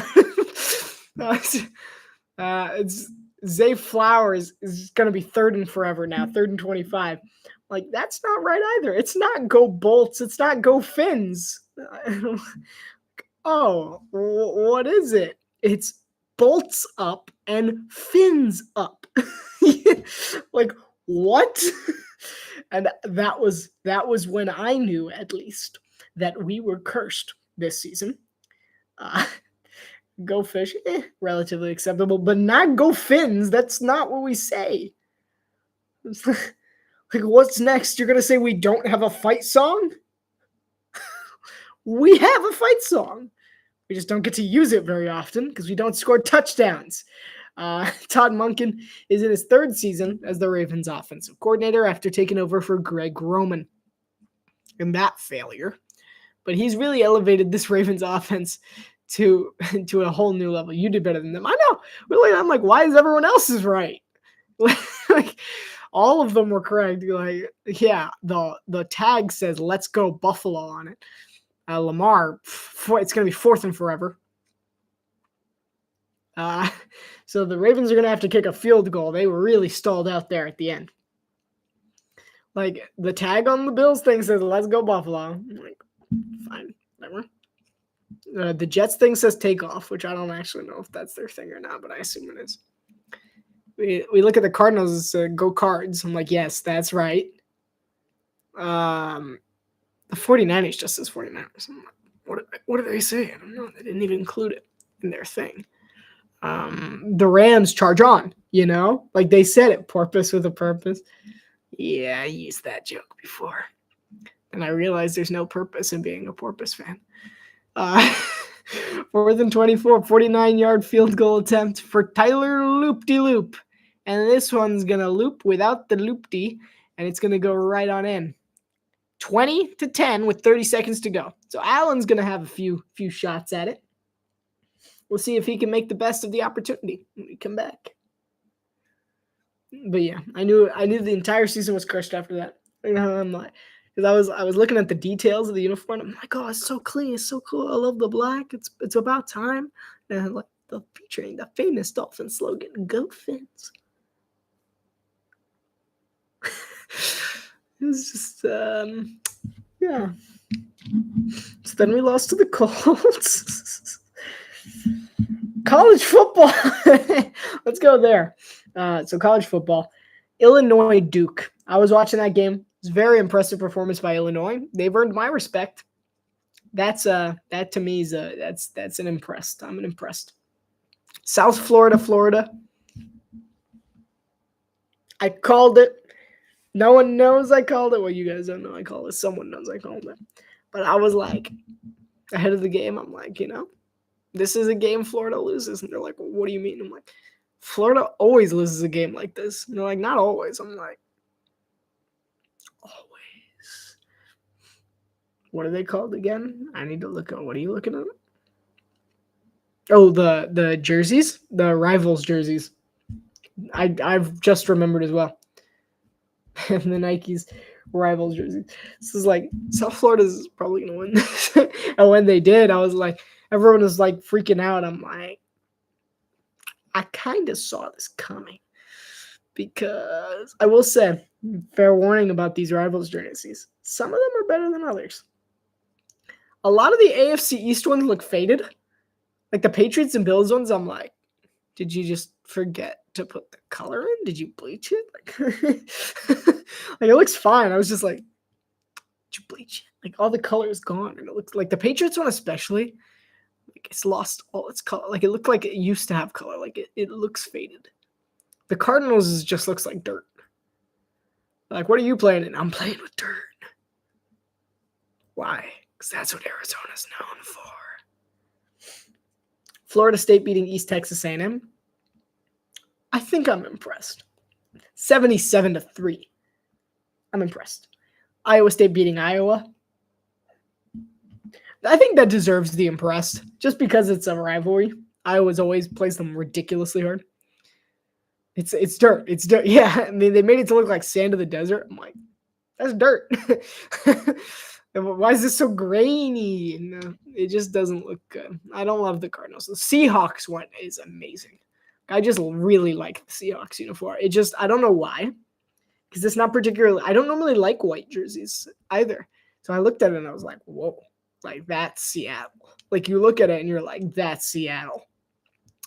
49ers was my least favorite. This is a bold take. They look just like the ones they wore back in Colin Kaepernick's era. I'm like, that's just the same uniform. So I was like, that's the same uniform. You can't get away with that. Here we go. We got 25 seconds till halftime. 1st and 10 from their own 27-yard line. Josh Allen. Kincaid in motion. Allen looks to pass, under pressure, steps up, rolls to his left. Allen looks to throw over the middle. He's got him, man. He's got him. Over the 50-yard line, it's Khalil Shakir. They have no timeouts. It's a long field goal from here. 10, 9. They're going to get it easily. They got the spike. 7 seconds. What do you do here? That was a good play, but what do you do here? Let's see, which other rivals jerseys are there? The Jets ones? I think I was okay with them. The green, like the Gotham City. I was pretty okay with them. Just because I like the lore behind it. More than anything. The Dolphins ones, obviously, like, whew. People are complaining that they weren't Vice. I'm like, are you kidding me? You really want to look on the football field and see someone wearing pink? Like, come on. This is my logic. Really? The Vice, I like these fine. I'm good. Another problem I had with them was the Dolphins calling their color palette turbo green. I'm like, I'm terrified to see what these jerseys look like because I feel like this is not an accurate representation. Because they're saying that the aqua is turbo green. What's turbo green? They're like, not aqua. What is it? Like, it's terrifying. Matt Prater can make this kick, though. Matt Prater's got a leg. Sign Aaron Rodgers and Hail Mary. That's what you do here. I don't know what turbo green is, so I'm scared. But that's what they say their official color palette is for the jersey. So terrified. So hopefully it's not really ugly. So they're going Hail Mary. Might as well. Allen throws these out of time. All right, is he out of time? We might have to review this. Allen saying he's got 1 second. That was a really good play design, though. Ravens are already, let's see, 2, 1 out. Oh, there's a second left. There's a second left. Run! Let's go. Oh, they gave him the second. look at him. Hey, come back. Come back. There's a second. There is a second, though. They just timed it. If you look at it, he's in, he's at 1 second. He is out there. He's still got a second. That is funny how all the Ravens were like, run before they can change their mind. Here's Matthew Prater. This is a chip shot. They did this beautifully. Really great job by Buffalo. 43-yard field goal attempt is right down the middle. What a late drive for Buffalo. Getting a momentum shift. How about that? Nice. Really, really good. It was a very solid. Oh, they have a halftime counter on ESPN now? That's terrifying. Quickly, everyone, go, go, go. Yeah. So I'll do a halftime show probably. I'm going to refill my water as per tradition. And then I'll be back. I'll only be gone in like 2 seconds. I already ate dinner, so I'm good. Right. First half. Bills are 4-0 and trailing at halftime at home last season. So we'll see how that goes in the second half. They're only down by 7. Baltimore is going to get the first kickoff of the second half. I'll be back in just like 5 minutes. Cool. Bye.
I'm back.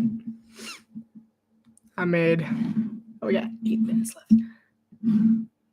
Nice. I got here faster than I expected. The standing desk is back, by the way. So that's awesome. My back doesn't hurt the entire time. It's crazy because last time I was just on the couch and I was like, oh, this is going to help my back pain. And I sat down. I was like, oh no. Because then when I had to get up at halftime, I was like, oh, old people problems. We're going to finish NCAA real quick, just because. How many teams in the league would you say you can count on to score in under a minute? Does this tell you who the top tier teams are? That's interesting. Teams you can count on to score in under a minute. Buffalo, obviously, on there. Cincinnati, you can count on. Like, if they have to, they absolutely will. Sorry. I'm looking at that. The headlines thing, and I saw one of them. It's sad. Baltimore is 3. The Texans, actually 4. Kansas City's 5. The Chargers are probably 6. Honestly, Denver's probably 7. I feel like Denver is going to score in a minute a lot more than they don't. Because they got a really decent 2-minute drill. Philadelphia's 8. Washington's 9. Green Bay, yeah. Well, ever since they got Brandon McManus, they're kind of 10. Let's see. Detroit. I feel like Detroit on a good day is a guarantee. Detroit 11.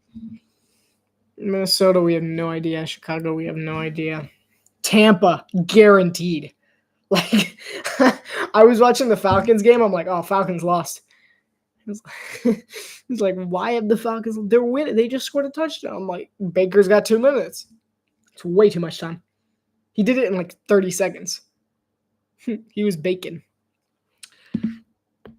So I would say that's like 13, 14. Atlanta's not a guarantee. San Francisco, also not a guarantee anymore. The Rams are a guarantee, though. The Rams are going to score. So I think that's like 15. And those are a lot of good teams. I don't know if they're like the top tier teams, because top tier to me is like the top 3 in each conference is top tier, or the division leaders are top tier. So we'll go 8. So it's not necessarily top tier, but I think it is the best teams, best offenses at least. Because like, let's see, the Falcons, for instance, more often than not, they're going to be the team stopping that, which is why I was a little bit concerned about Tampa, but not really. Because the thing is, Atlanta has one of the most underrated defenses in the National Football League, led by one of the best secondary units probably in all of football, that people don't realize just how good they are defensively. And all Atlanta really needs is an okay offense. And they kind of managed that against Tampa Bay, which brings me back to what you said earlier. I never answered it. What do you think Atlanta's win total is going to be?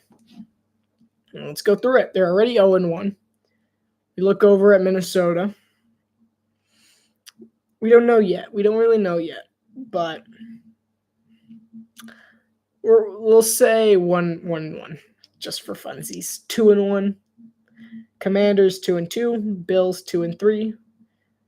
You beat the 49ers 3-3. They beat the Dolphins every day 4-3. You got the Patriots 5-3. Colts and Berlin 6-3. Panthers 7-3. Saints 8-3. Ooh, that's weird. I don't like that game. I don't know why, but I don't know if they beat the Jets in New York. And it doesn't actually have anything. It's just like one of those gut feeling ones where you're kind of like, oh, 8-4. I'm going to say 8-4. Seattle, go 8-5. Tampa 8-6. Arizona 9-6. 9-7. 10-7. That's perfectly fair. That's a fair record.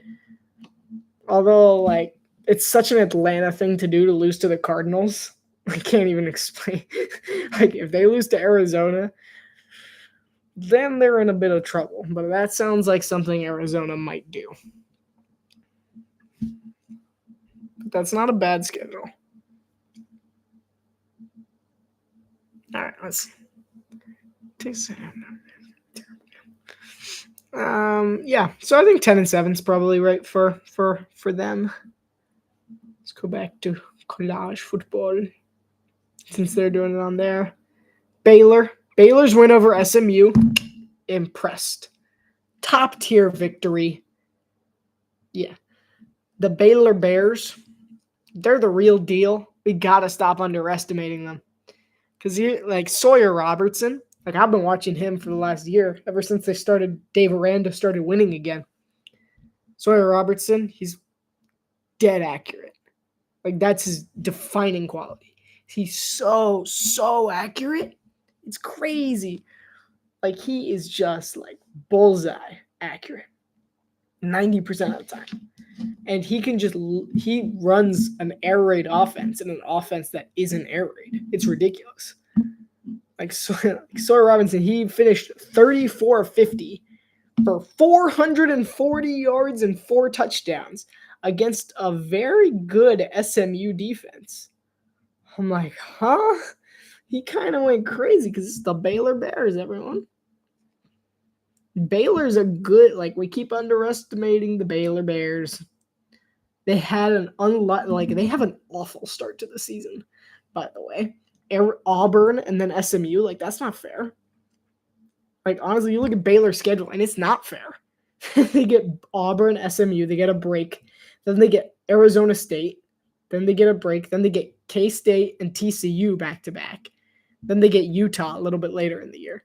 Like, that's like, Baylor's a good team, but they split Auburn and SMU, which is impressive in so many ways because those are two very, very good teams, and they managed to split that and beat SMU in double overtime as well, which means they actually had to get a stop, which is crazy all on its own. So they played really well. I give Baylor a lot of credit. That's an impressed. Texas A&M, Utah State. It was okay. I'm kind of in between on that one. Their backup quarterback throwing a massive, like, 50-yard touchdown was insane. I actually got to see that, so that was pretty cool. But everything else is unimpressive. Ole Miss, Kentucky. Not too impressed. Austin Simmons struggled a bit in this one. He threw 2 interceptions. They kind of got bailed out because Kentucky is totally incompetent as an offensive team in the Zach Calzada era, at least for the first 2 weeks of the season. They've played, like, in week 1, they played the Toledo. They scored 24 points, and everyone was like, ooh, they look bad. Then they go out against Ole Miss, and ooh, they look bad. Now they have a week where I think they really have to put on like 50 points against Eastern Michigan, because if they do not absolutely crush Eastern Michigan, listen to this. They get South Carolina on the road, Georgia on the road, Texas at home, Tennessee at home, Auburn on the road, Florida at home. Back to back to back to back to back. What? Like, it's an insane schedule. They have to absolutely decimate Eastern Michigan just to get their offense rolling. Because averaging 23.5 points when your opponents are Toledo and Ole Miss, it's not great. So not exactly something you're proud of if you're Kentucky. So I'm less impressed by Kentucky than I am at anything else. They need to be better offensively. See, Tennessee, Joey Aguilar again looked incredible, 72-17. Tennessee won that one. Indiana beating Kennesaw State, impressed. Texas Tech beating Kent State. Other than the fact that it's Kent State, impressed. Utah beating Cal Poly. Yeah. Did you know that the Miami Hurricanes in their game against Bethune-Cookman did not face a third down until 2:24 was left to play in the second quarter. They went almost a full half without having a third down. And they scored on all 5 of their first possessions as well. They absolutely destroyed Bethune-Cookman. Pretty much as soon as they took out Carson Beck, though, they began to struggle a bit. Only got like a touchdown after that. But they won 45-3. So overall, impressed. LSU against Louisiana Tech, not impressed. They scored 23. They won 23-7. So all in all, it's kind of like game for LSU. South Carolina beating South Carolina State. Okay, it's a rivalry game, so I give them a little more slack, but not a lot. It was just an okay game. Mississippi State beating Arizona State was massive. We're back underway over in Buffalo, by the way. Baltimore is about to take center stage. Alabama beating UL Monroe was whatever. We'll get to the game of the week on the next commercial break. Don't forget to remind me. I want to talk about John Mateer and Bryce Underwood. Now I'm going to pretend to look like I need the headphones and put the headphones on. Because I'm pretty sure my volume's fine, right? I haven't touched anything. John Harbaugh's getting an interview, so good for him. Thanks, John. Yeah, no problem. It's my John Harbaugh interview, everyone. 1st and 10. 15 on the clock, 30 minutes to play. Baltimore leads by 7. They got the ball at their own 35-yard line after the touchback, thanks to those new kickoff rules. Charlie Kolar in motion. Lamar's under center. Lamar's going to hand it off to Derrick Henry. Henry is going to try and look for some space, and he'll get about 4 yards, bringing up 2nd and 6 for the Ravens offense. 2nd and 7. So far in this one, Derrick Henry's had a really, really nice game. He's taken 10 carries, 126 yards, and then he's got that big rushing touchdown earlier in the day. So far, the big star of this one really has just been Derrick Henry. He outgains pretty much everyone else if you stack them on top of each other. As long as that equation doesn't include Josh Allen, because he's almost got the same amount of yards. 2nd and 7 for Lamar Jackson. Zay Flowers in motion. Joey Bosa on pressure to Lamar. Lamar has to step up, and he's taken down by Matt Milano, but he'll get about a yard before that. Be a 1-yard gain on the run from Lamar. It was really a sack, but I say run. See, Matt Milano kind of just curves inside there. And then when Lamar steps up, he closes the gap really nicely. I like Matt Milano. I always have. There's like certain members of this Bills defense that have been around long enough that they kind of earn my respect a bit. Lamar looks to throw. He throws over the middle. He's got a wide open receiver. It's Zay Flowers, the 35, the 30. He's got one man to beat, and he gets down to the 20-yard line. Zay Flowers on a big connection. Him and Lamar. That was 40-yard passing catch. 21 yards after catch there from Zay Flowers. I mean, he just toasts on this route. He just shows incredible speed over on Taylor Rapp, the safety, and all he's got to do is beat him there. A really good throw, by the way, by Lamar. Amazing zip on that pass. He did a little bit of a Mario jump there. 1st and 10 from the Buffalo 23. Chance to make it a 2-score game. Hill in motion. It's going to be double play action. It'll be a screen on Zay Flowers. The Bills read it nicely, but it doesn't work. Touchdown, Baltimore. Phenomenal blocking and a robot queenly wee wave later, and Baltimore's on top. Ooh, those are funerary flowers. I went way too deep on that joke. Oops. Anyway, I'm not that funny. It's just an illusion. It's just an illusion of funniness. I mean, 47 Dodson. The blocks there on the corner were incredible. Like Benford, it was Christian Benford actually who just got bodied by a defender. He slipped and fell and then just got laid on top of. And Tyler Loop-de-Loop has got the extra point. It's a 14-point Ravens lead with Zay Flowers he's giving him flowers, but not the right kind. It's like the kind they give to the bull when they run over the buffalo, or when the matador gets them. There's not really many good jokes for Zay Flowers as he gives the queenly wave, and the Ravens are up 14, 27-13, 12:48 to go in the third quarter.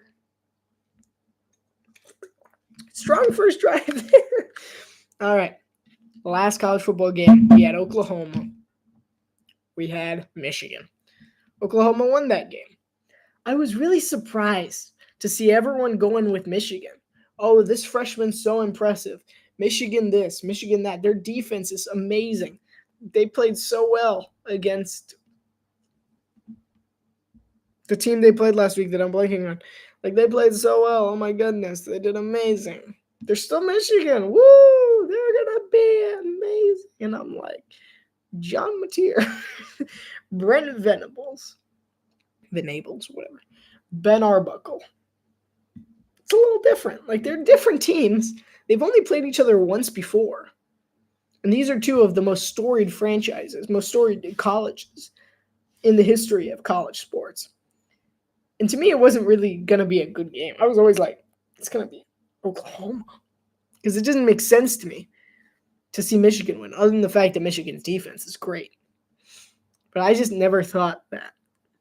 Like, because Oklahoma's got a good defense. It's a whole different vibe. I mean, you're a freshman against New Mexico. That's who they're playing. In Michigan, they were playing New Mexico at the Big House. Okay, we got these little dogs coming in over to the Wolverine, to Ann Arbor. Easy. That's a good start for a freshman. And they're like, everyone got overhyped about it. Now you're going to Norman, Oklahoma, one of the most hostile environments in sports, against a very strong defense with a good offense to support it.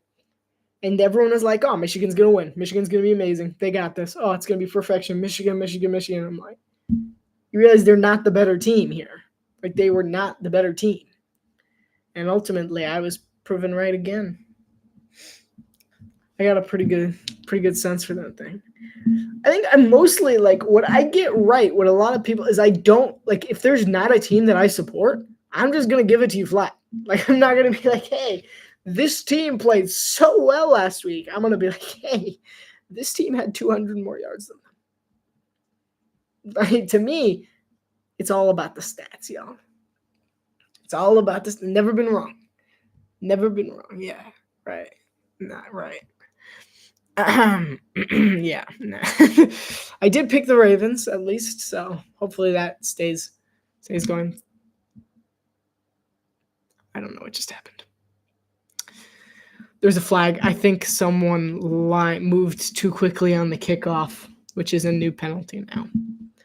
If you're moving ahead of time, whatever.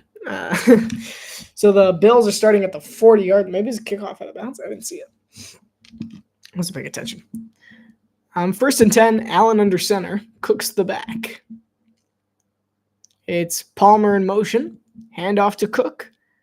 Cook's got a nice little hole. He'll get about 5 yards. 2nd and 5.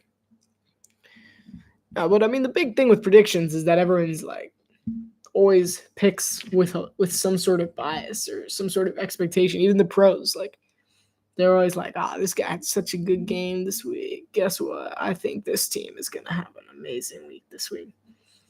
But, like, I can make my pick and be like, hey, I don't care how Cam Ward played. The Rams are going to win next week because it's Matthew Stafford. Yeah, like, that's a valid pick. Hand off to James Cook, about 3 yards there, which is a pick of mine. I think the Rams are going to beat the Titans next week because they're a rookie. No one could say, oh, yeah, but the Titans kept the Broncos down really badly last week. Oh, the Titans are going to be so good in week 2. They're going to stun the Rams. But that's just the personal bias there. That's why you got to pick the statistically stronger team. It's the key to picking successfully. I'm not saying you should use that for pick'em because I'm terrible at pick'em, I will say. The whole college pick'em thing, because I always try to go too deep. I always make too deep a dig. Josh Allen, he's going to roll over on the draw there, and he's going to get about 6 yards and a 1st down. Nice little design run there by Josh Allen. Actually, it might have been a pass originally. And yeah, it was going to be a pass. No, that was always a run. I don't care. He was always going to run that. Those routes were so fake. Yeah. Look at the stats. Packers are going undefeated. Maybe. I mean, Thursday's going to be fun. Commanders Packers is going to be fun. I'll give him that one. It's going to be an interesting game. First and 10, Allen under center. He's going to hand it off to Cook. Cook's going to make a nice cut. Hill's going to get the first down in the gain of 11. First down, Buffalo. It'll definitely be a good game. Like, if you look at it, Green Bay, Washington, based on what we know about the two teams, Green Bay should win. If you ignore, like, complex statistics, which I could go into, but I would just be over here, like, for the next quarter. Because, like, it's a different scheme. Things change. So, Washington and Green Bay actually run similar defensive schemes, which could make it interesting for both squads. But I think Green Bay, Josh Allen's going to launch deep to throw, and it's tipped into the air, incomplete. Good defense by Baltimore. Bring up 2nd and 10. So, as I was saying, I feel like Green Bay is more equipped, to play Washington's offense than Washington is to play Green Bay's offense. Because Washington's going to play a lot of man. They're going to blitz a good amount.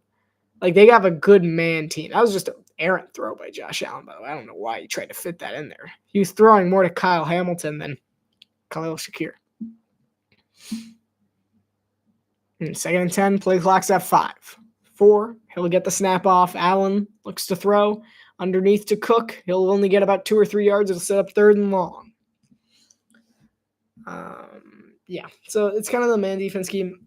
Green Bay, traditionally, they can thrive more off of dink and dunk offense, which sucks to watch. It's awful. But Washington doesn't operate very well under those circumstances because it forces them to make a tackle in the open, which they're perfectly capable of doing. But they're just not very good at covering the short little routes. And Green Bay is pretty good at executing those nicely. While on the contrary, Washington likes to go bigger. And Green Bay is a lot better at defending bigger than smaller. Similar, because as I said, they have very similar defensive schemes. There's the breakdown statistically. It's going to be 4th down for Buffalo, by the way. As we saw, the offensive line parted like the Red Sea. There was an open rusher, and he had to just take the quick dump off. It was Kyle Hamilton. As I was saying at the beginning of this game, that Baltimore has that pass rush ability to rush anyone they want. Bills' offense had the 2nd best 4th down percentage to those very Commanders that I was speaking about earlier. Allen on 4th down. He's backed up really deep. He launches one deep. He's got a man, and he dropped it. It's intercepted, but there's all kinds of pass interference. Seriously. That was terrible. I mean, it's 1st down Buffalo, down at the 3. Turns out you can't tackle somebody who's trying to catch the football before they've made the attempt to catch the football. It's just not how it works. Yeah, that was just not good defense. Jair Alexander, arm pulled back, body down, tackles him. Yeah. It's not how it works. I don't know what the goal was. The thing, I don't think he needed to do that. I think he had a solid, favorable angle if he had cut over, if he had cut forward a bit more. But he just couldn't stop his momentum. It's just unnecessary. Now the Bills are going to get a touchdown out of it. Allen on the QB draw. He'll get 2 yards before he's buried into the dirt. 2nd and goal. 8:20 to go in the 3rd quarter. There's Sean McDermott. I feel like he had more hair. No offense to him, but I feel like at one point, didn't he have hair like 2 years ago or something? I don't remember him being bald. It's just side note there. I don't remember him being bald. 2nd and goal, Allen under center. Cook's the back. Ravens looking for the pressure there. And off Cook. He's in. Touchdown, Buffalo. Let me cook you up some Raven stew. And the Bills are on the board again. It'll be 27-20. Looking like we're getting the shootout we wanted. Early, it happens. Sorry. You see, just really good blocking there by Brown. He just pushes Patrick Queen away. And he's cooking like his brother, Dalvin. Was that his brother? Cousin? I forgot the relation. They're related somehow. They have very similar running styles. They're also both clinically overrated. And the extra point from Matthew Prater is good. And the Bills have taken it back within a touchdown. The Ravens, we'll see what they can do because they're not a fan of being cooked. There's a flag.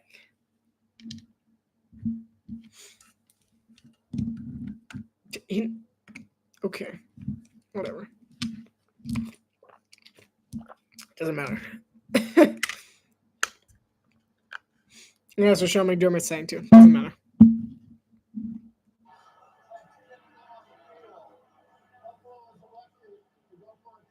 Oh, really? All right. Buffalo's going for 2 because Baltimore had too many men on the field.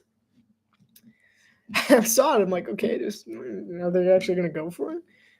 It's not a traditional Sean McDermott play, but you can tell they were uber aggressive on the first drive of the game. It just so happens that they're trying to pick that up again here in their first drive of the second half.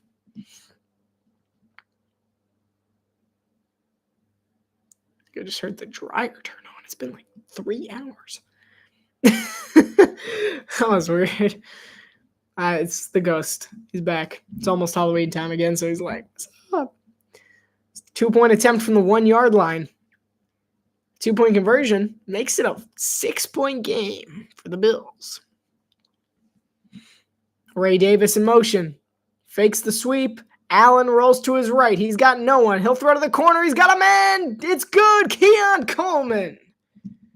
How about that? That was my ankle. Keon Coleman with the 2-point conversion there. There's a flag. All right. Another flag. What was it? Oh, he's out of bounds.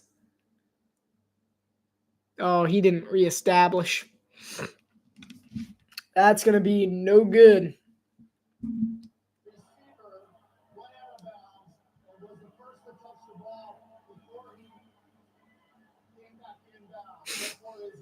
Yeah. Yeah. So he stepped out. He didn't reestablish himself anywhere near. So that's going to be no. So take that back, Mr. Scorebug people. There you go. 27-19. And instead of 7, it's 8. They really should have taken the extra point. They really should have taken the extra point. To be honest. So 27-19. NFL recap, because why not? We got time. We got commercials. Week numero uno. By the way, I have a new favorite NFL team. How to reestablish introduce. I don't know. I'm receiver. I'm in bounds. I've always wondered about that. Like when I was a lot younger, I used to be like, what counts as reestablishment? And eventually I looked it up, as all good researchers do. Use Google. Really, all it is you have to be in bounds with 2 feet for like 3 seconds. I'm like, 3 seconds? That used to be my response. 3 seconds. It's crazy. So they really just gotta get out as well. Like they have to get out of bounds really quickly. Get back in. I also recently as in like 2 years ago, that you also can't push a guy more out of bounds. So the defender kind of has to let you come back in. So if you're not reestablishing yourself, that's on you. It's kind of what the rule means. It's like, hey, you didn't reestablish yourself? Not my problem, because this guy didn't stop you because he's not allowed to. So if you didn't come back in, that doesn't count. Then you're not allowed. It's a penalty. I don't know what the penalty. I think it's a personal foul. A personal foul failed to reestablishment. Yeah, it is interesting. All right. One note about week 1. Biggest thing I've noticed: 3 rain delays. Suddenly, we're just going to crack down on every little bit of rain and lightning that we see, huh? Well, let me tell you, if we're going to do that, we need domes in every Florida stadium. It doesn't work. If you're, oh yeah, there's lightning in Jacksonville. I was looking at the Weather Channel because Jacksonville got delayed for an hour and a half. Looked at the Jacksonville game. Look at the radar. And the storm was in like south, like north. It was west. No, it was east. It's like East Georgia, like southeast Georgia. I'm like, it's nowhere near you. They're like, yeah, that's what it's within 20 miles. So we might, a lightning bolt might just make its way over, crossing multiple states to get to Jacksonville. I'm like, oh yeah, that's going to be the rule. No more football in Florida, guys. We got to make domes. It's raining all the time. I'm like, you do realize that in the Dolphins-Chiefs wild card matchup a couple years ago, 117 people got pneumonia and frostbite? And you're just, oh yeah, there's lightning. A couple miles. How many miles? 30 miles? Yeah. We're in Mile High Stadium.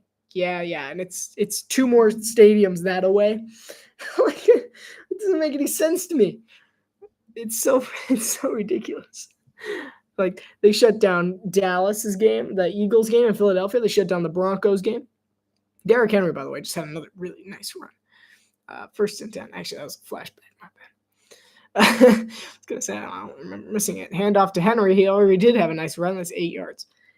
There was the rain delay in Denver, and then there was the one in Jacksonville, which lasted for 1 hour and 16 minutes. And I'm happy to inform you that it did not rain a drop in Jacksonville or in Denver. They just delayed them anyway.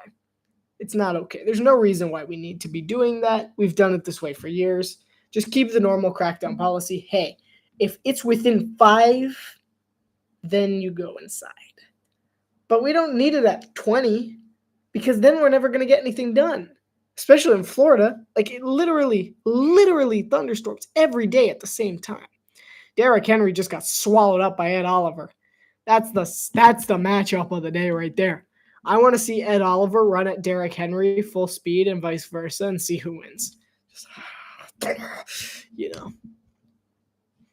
It's like Godzilla versus Kong Part 2, Oliver versus Henry. Because, you can tell it took him some effort to get him down, too. That is like 2 giants. My golf was delayed due to rain today. I was fine with it. My golf play. Just right over there. Yeah. It's crazy. Florida's awful. No, I'm kidding. I love Florida.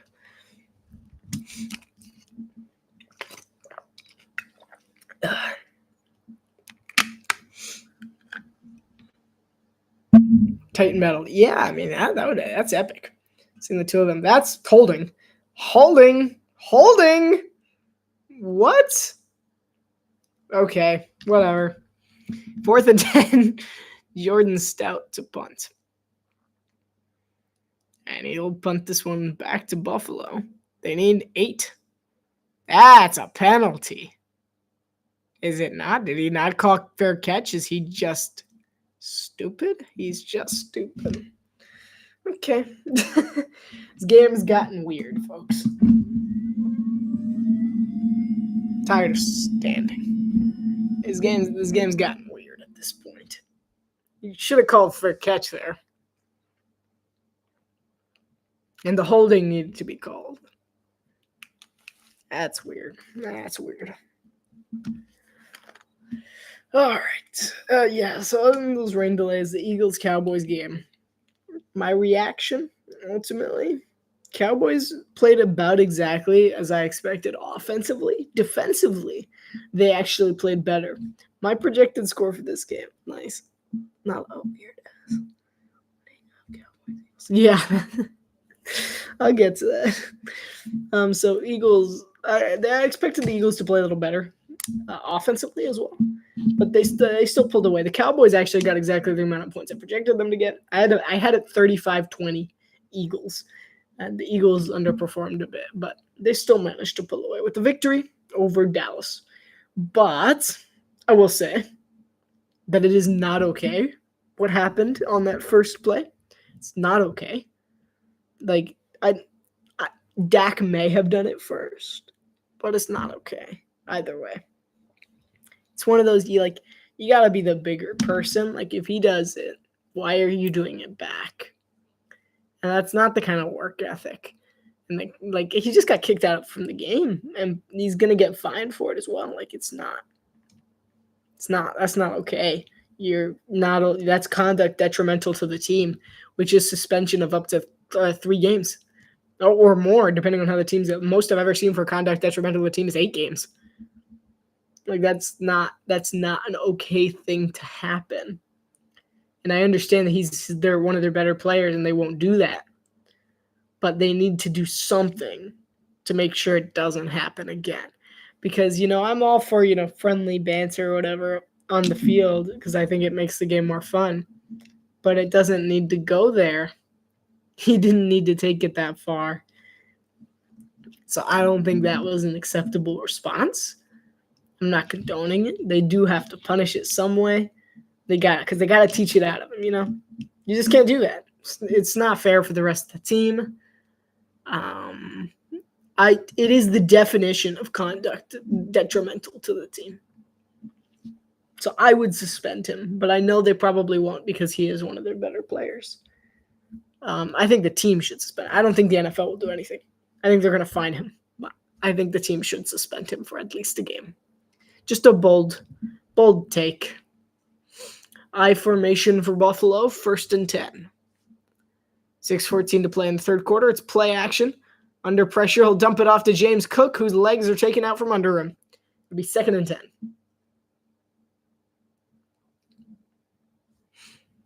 10. Josh Allen as the quarterback of Wyoming, putting his entire body into those throws. Why is his foot in the air? It's so weird. Oh, it's so much nicer. Yeah, I mean, that's the kind of thing we're seeing with Justin Fields as well. He used to be so much worse of a thrower. Back in his day in Chicago, and he's actually improved now. And you can see the visible improvement. Allen under pressure. He's going to have to roll. Step up in the pocket. There's multiple holding penalties. He's going to run it himself. Don't take a hit. Go down. And he doesn't quite. But it's a holding penalty. More important things than getting... Yeah. Like, it's not necessary. It's not something you can do. He's going to be holding on the offense. So hey, this is something that I think needs to be taught. You need to look for yellow. If you see yellow around you, chances are you did something wrong. Because like Aaron Rodgers back in his Packers days was an expert at looking for the yellow. If he saw them jump off sides, he was throwing an 80-yard touchdown. Because he was fine taking the risk. But he also knew when his team committed a penalty, because then he wouldn't take any unnecessary risks. So if you're Josh Allen, you got to be looking for that yellow. It was like right next to him when that flag dropped, right next to him. Just got to be aware of that and not take any hits there. I think it's not taught enough in the NFL. Allen, he's in his own end zone. He has to step up to avoid the safety. He's under pressure. He shovels it to Khalil Shakir. Shakir is going to get the first down in a really nice effort by the Bills and Khalil Shakir.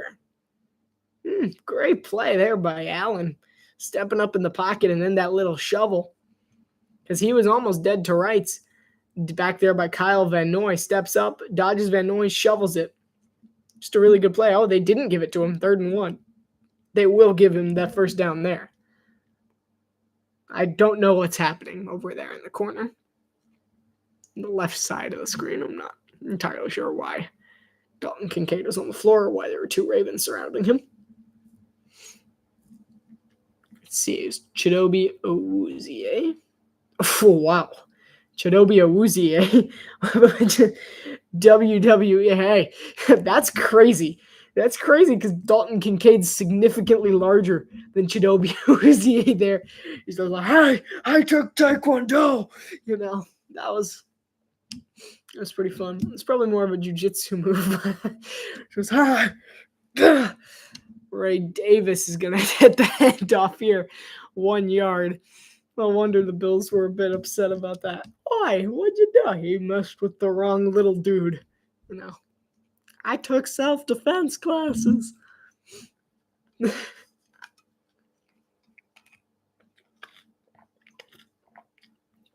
Second and 8 for Buffalo after the Ray Davis 2-yard rush.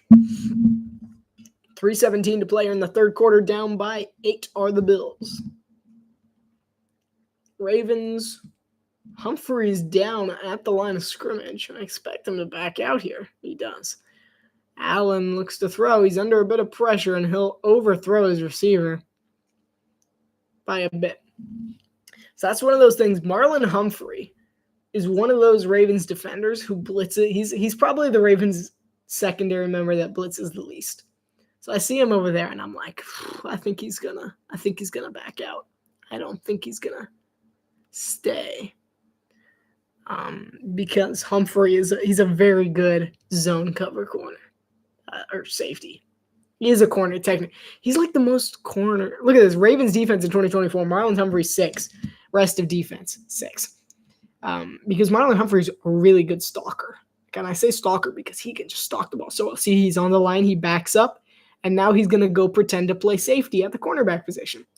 Allen looking to throw. He's under pressure. He throws a laser up on the field, and it's incomplete. Good defense by the guy we've been calling name, Marlon Humphrey. So that's Kyle Hamilton, actually. The best safety on the team. Marlon Humphrey is the best corner. Kyle Hamilton, best safety there, all-pro safety. You just see Humphrey. You see him over there on the left side, top left. He just kind of leaves. Like, slowly as the play goes on. This is the kind of stuff that interests me. Because he starts on the line of scrimmage, and then he just slowly backs his way up until he's almost all the way back, and then he suddenly becomes a safety, even though he's a cornerback who started as a blitzing corner, but he never does that. It's just a really cool scheme in Baltimore. They've always done it, though. That's always been Marlon Humphrey's position. So Josh Allen, the Bills weren't able to get any scores on the board thanks to the Ravens defense. And out come the Ravens offense. Lamar Jackson trying to get Baltimore up by 2 scores yet again before the fourth quarter begins. Yeah, I've spent a good amount of time doing the Ravens research because they're just their defense is fascinating because they always manage to keep the same general scheme. Because the thing was when Mike McDonald left, Zachary Orr came in, and I thought everything was going to change. But instead, he actually did it better because he took Mike McDonald's defense that he had built, and he kind of just upgraded it. And Mike McDonald did the same thing with his predecessor. He took it, and then he upgraded it. And Anthony Weaver, when he split off from Baltimore, he became Miami's defensive coordinator, and he changed Baltimore. So he's got a Baltimore-esque scheme, but more focused on linebackers and edge rushers. And then he built the Miami defense, which obviously isn't working. But whatever. It worked last year. And in Seattle, we've actually seen something totally unpredictable. Is Mike McDonald went to Seattle, and his defense failed miserably. And he actually, credit to him, he figured it out very quickly. There was an attempt. There was an attempt at what? Huh? There was an attempt. Cryptic. All right. I'm just going to continue talking about Mike McDonald. There was an attempt, a defense. A defense attempt? I feel like I'm missing part of the picture here. Might just be tired. It's entirely possible. Sorry. But Mike McDonald, he started in Seattle with that. Ravens with the Ravens scheme, and he really tried. He really tried for like 3 weeks, but then after a little bit, it was like, okay, this team is not built for this. And the reason why it's not built for this is because the core members were not built for it. They got big defensive linemen. You don't need big defensive linemen. Like you look at Baltimore, they run a nose tackle scheme, right? They need a big nose tackle, and everyone else is kind of flexible. They're kind of speedier. But Seattle also had something that no one else had. They had a really good secondary. They got Julian Love and Reek Woolen as well, and who are really good cover corners. But Baltimore runs a bit. Oh, Kyle Hamilton went into the locker room. That is not a good sign for Baltimore. But that's totally different. What he did in Seattle was he had to shift it because his secondary wasn't built for it. So they ended up running man. So now they run a man defense with a similar D-line scheme, but now their linebacker unit is much better. And a little dump off over the middle of Zay Flowers, and Zay Flowers tries to outrun his opponent. He's down to the 30-yard line. And a great play by the Ravens. That was really well drawn up, actually. That was just a really pretty job there. It's just a standard route, but it works like 90% of the time because he just rubs. You see everyone, that's what you call a rub, but it was like a whole rub. Like all three receivers go to the left, one sneaks out underneath. He's wide open. He's got plenty of room to run as well. Really nice. So yeah, when Ernest Jones came to Seattle, their defense evolved in Seattle. So now it's the Ravens +1 to the point where he's created his own identity of defense over in Seattle. So it was really cool to see that evolve because you'll see like fractions of Baltimore's defense all over the league and part of the John Harbaugh scheme. Anywhere that John Harbaugh has trained someone, you'll see bits and pieces. It's similar like in the Shanahan tree. You'll see bits and pieces of the Shanahan coaching line and their coaching styles and everywhere in their area. And you'll just see that over and over again. And it's similar for the Ravens defense as well. So Derrick Henry had a 3-yard run in that last play. Zay Flowers in motion. Lamar looks to throw. He's going to throw deep. He's got him. And what a catch! Touchdown, Baltimore! DeAndre Hopkins. Hop to it, my friend. Oh, man. What a catch. He's only had one target all day, and he went back to his winning ways. One-handed, reels it in. Baltimore's got a 2-touchdown lead. That was just classic D-Hop right there. Ooh, did it touch the ground at the end there? I don't think it did. I think that was a good touchdown catch. I think that was just like classic DeAndre Hopkins from the Houston days. I'm ancient. Here's Tyler Loop-de-Loop for the extra point. It is right down the middle, 34-19 after the D-Hop one-handed grab. While being interfered with, mind you. Just thought I'd throw that out there. Should have been pass interference anyway. He had his arm completely locked up. And he's like, who needs another arm? Who needs it?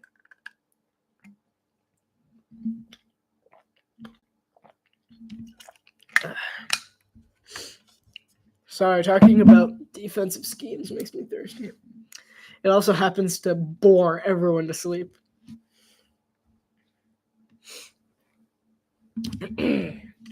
All right, elsewhere in the NFL, Sao Paulo, Chiefs Chargers. Chargers won that one. I wasn't really surprised by that. Chiefs get off to slow starts to the season. It's not the first time we've seen this. It's nothing to be concerned about for Kansas City, but it's a good win for the Chargers. But it's nothing to be concerned about for the Chiefs. So don't think they're going to be awful this year. They're not. This has happened before. We're going to skip that first game that I have on this list between the 32nd team and the Indianapolis Colts. Then we have the Arizona Cardinals and the New Orleans Saints. This really just confirmed my suspicion about Arizona, and that's the fact that they are not a good team. Because New Orleans should not have been allowed to hang around that long with Spencer Rattler as their quarterback. That should not have been allowed, or it's not even a reality, really. It's 20-13. It came down to the wire. New Orleans almost won. It's just not a good look for Arizona.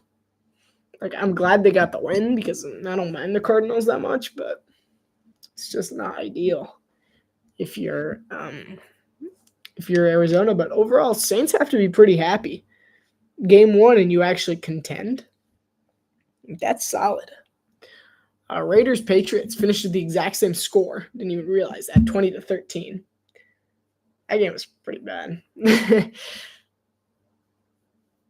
Like, I thought they would be a little better this year too, but they really, just watching the game doesn't make it seem like they've improved at all. Then we have the Patriots and the Raiders. Patriots looked very against Las Vegas. They just looked very iffy. Although we did see good things from both sides, neither team particularly stood out as a team that could win their division or make the playoffs even. Both teams just looked dreadfully mediocre in that one, which is more than you can say about the Cardinals and Saints, but it's not a good look for either team, really, the game that they played. So the Bills will return. They're down by a pair of touchdowns at this point. There's a flag. Kyle Hamilton's back. That is good news for Baltimore. Wonder what happens to him there, but that is very good. Meanwhile, we got breaking news from the Meadowlands. Brian Daboll did not commit to Russell Wilson as the team's starter next week against the Dallas Cowboys. He says his answers were hardly definitive. This is not really breaking. It's new, whatever. It's news. So that could be interesting. We might be getting to see Jackson Dart way earlier than we thought. Hand off to James Cook. That'll go for about 4 or 5. I mean, it'll be interesting to see Jackson Dart. Breaking news from the 32nd team. He said that Sunday's result wasn't all on his quarterback's shoulders. I beg to differ. He was pretty bad. I mean, they were all awful. The quarterback, you know who I'm talking about. He really, I texted someone this during the game. I'll tell you in a second after this play. Josh Allen rolls to his right. He throws to the sideline. He's got a man. That'll be a first down. That's Joshua Palmer. 1st and 10. This will also bring us to the end of the third quarter. Cue dramatic music. Down by 15 points. Buffalo needs pretty much a miracle. 15 minutes. 15 points. They need a point a minute. Will they manage? Or will they get Lamar'd? To be or not to be? That is the question. All right. Yeah. What was I saying? Oh, wait, I don't remember. Oh yeah, I texted someone to get Lamar. Yeah, it's an adverb. You can do it to something. You just got Lamar. Starting about the Dolphins, I texted someone during the game. I was like, hey, Tua really wants to get traded to the Colts. And they're like, why? Why does he want to get traded to the Colts? They didn't actually answer, but we're going to say they said why. Why does he want to get traded to the Colts? Well, it's very simple. He is just absolutely incredibly accurate when it comes to throwing to his future teammates. So it just makes sense that he wants to throw to the Colts. It's just that's where he wants to get traded. He's dead accurate. Like, he nailed 2 passes to the defense, like absolute perfect throws. I was like, oh my goodness, look at this accuracy. Like, I mean, bullseye. I was like, what? Like, incredible throws. Each of them went for at least 30, 40 yards. Like, perfect day. And then he's got that exchange down with the defensive line as well. He just kind of, he's just got that nice little under center, takes the snap and just kind of, instead of going play action, it was a run pass option. He's just like, nah, here you go. That went back for another 15 yards. So I think he's really developing in the Colts system very nicely. And I think he's going to be really good there one day under future offensive assistant Mike McDaniel of the Indianapolis Colts, because he's not going to be around much longer.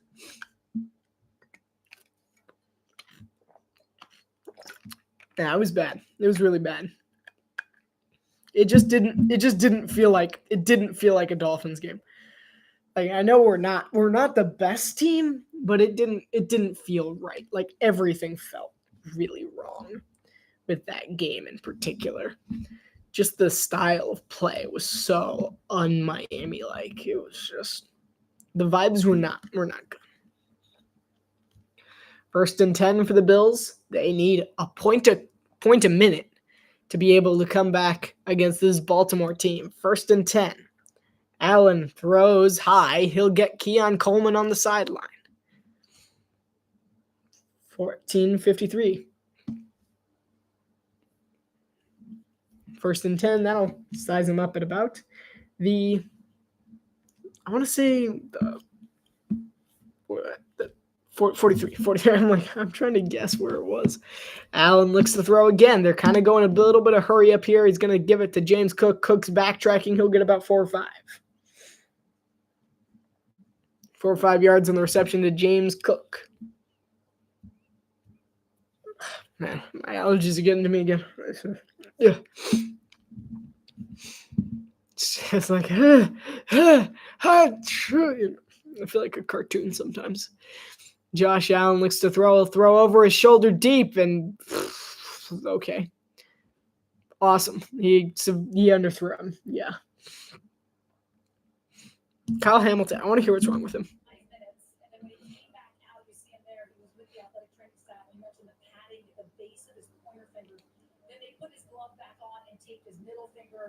To his pointer finger, and we'll keep an eye on it. So apparently he has a finger injury of some kind. It didn't look that bad. Didn't look swollen or anything. So it's probably just dislocated, and he just didn't want to pop it back in, which is perfectly understandable because it's really terrifying. The doctor's like, this won't hurt a bit. Josh Allen, pass over to James Cook in the flat. Cook breaks a tackle. He's at the 30, the 20, the 15. He's got a man, 10, the 5. One more, taken down. What a tackle. Incredible tackle by Nate Wiggins. Oh, my goodness. I thought that was a touchdown. And Wiggins is just having to laugh off the pain of making that tackle. Whew. That was almost a house call for James Cook. That was just a really well-designed play. One tackle, stiff arm there on Patrick Queen. And Josh Allen, that didn't work. Malachi Starks, the rookie, getting a nice little play there, keeping him out of the end zone. It's 54 yards after catch on that play for James Cook.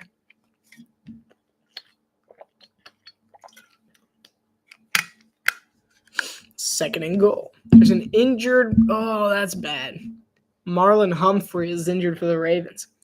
And I've been pointing him out all game because he really is one of the cornerstone pieces of this Ravens defense, because a big part of their scheme doesn't work without a deep cover corner like he is. A corner that could really stay back in zone. So they're going to have to use, I guess, TJ Tampa. I feel like TJ Tampa is probably the next best option. I would say Jair Alexander, but he's been in the blitz scheme way too long. So I think it's probably TJ Tampa is going to take over his place there. Chidobe Awuzie is used to a very different scheme in Cincinnati. More of a man scheme, but it's possible they could sub him. Look at that tackle, by the way. That's definitely not a horse collar tackle at all. But but just a really good play. I can't believe he managed to catch him there. James Cook broke every tackle imaginable, and then Nate Wiggins just puts his body weight into it. Josh Allen's only thrown 9 incompletions today. He's got 214 yards and a touchdown. 20 of 29. Gillum out of the fullback position. Play action. Allen looks to throw. He's going to take it himself. Touchdown, Buffalo. Can't stop the herd. And the Bills are going to get a touchdown here, which will bring them within 1 score. The question is here, do you go for 2? That was really easy, but I play action at 2-yard lines. Overpowered. I feel like teams don't use it enough. Play action, roll either direction at 2-point conversions and stuff. There's just so many things you can do with it. Oh, yeah. Things getting interesting. They're going for 2. This is huge for Buffalo. They're going to want to get this. Because if they don't, then they got to score 2 more times. James Cook, he's coming back. Pressure coming. Kyle Hamilton. Allen rolls to his right. Pressure still in his face. He's running out of time. He throws. It's intercepted by Kyle Hamilton, who laterals it to Kyle Van Noy, who just takes a knee. I love Kyle Van Noy for that. What are you doing? That was good. And so Buffalo needs 2 scores, a good defensive stand for the Ravens on 2. But I have no idea why Kyle Hamilton felt the need to lateral that ball. But I appreciate Kyle Van Noy's maturity and just being like, I don't know what you're doing here. Just taking a knee. That's good. All right. All right. So it's a 2-score game. Ravens defense made a big stand there. So Buffalo needs to get the ball twice now. They're down by 9. So they really wanted to get that one. If Baltimore gets another touchdown, it's quite possible that this game's over. I'm very impressed that I've managed to stay wearing 2 layers this long, by the way. Because it's not cool in here. It's just like, and the drink's helping, obviously, but I'm wearing two layers, so. I'm surprised at myself. That's an impressed.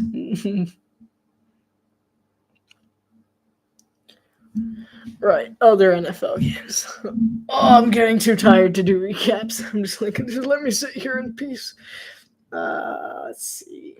Bengals Browns, way closer than it needed to be. Joe Flacco is just he's a ageless wonder. He just continues to do his thing. He's like, it's okay. I'm good. I'm used to beating up on the Bengals. Staggering press. Thank you, sir. I appreciate it. It's very warm. I'm honestly the kind of person who would come onto a Zoom wearing like 6 layers on the top and just wearing like shorts on the bottom. Hi, I'm in Canada, you know. That's something I would do. Commanders Giants. I feel like the Commanders really needed to pull away a little faster than that, which gives me a little bit of skepticism about their future offense, because it's not like the Giants have a particularly powerful defense. They have a good defensive line, but Abdul Carter got hurt and early, like he was gone for most of the game, and later in the game Brian Burns went out as well. So the Giants, they didn't have a whole lot going for them. Commanders really should have been able to pull away a little more than that. That one I'm not too impressed with. Steelers Jets, overall impressive game. Doesn't get my sign of approval either way, because it could have just been 2 bad teams poising as good teams, because they're both bad. All right, I did a few games. We're going to finish them soon. There's a kickoff to Baltimore. It's returnable. And it's a nice return. It'll get them out to about the 35 or 36-yard line. Better than allowing the touchback. Rasheen Ali.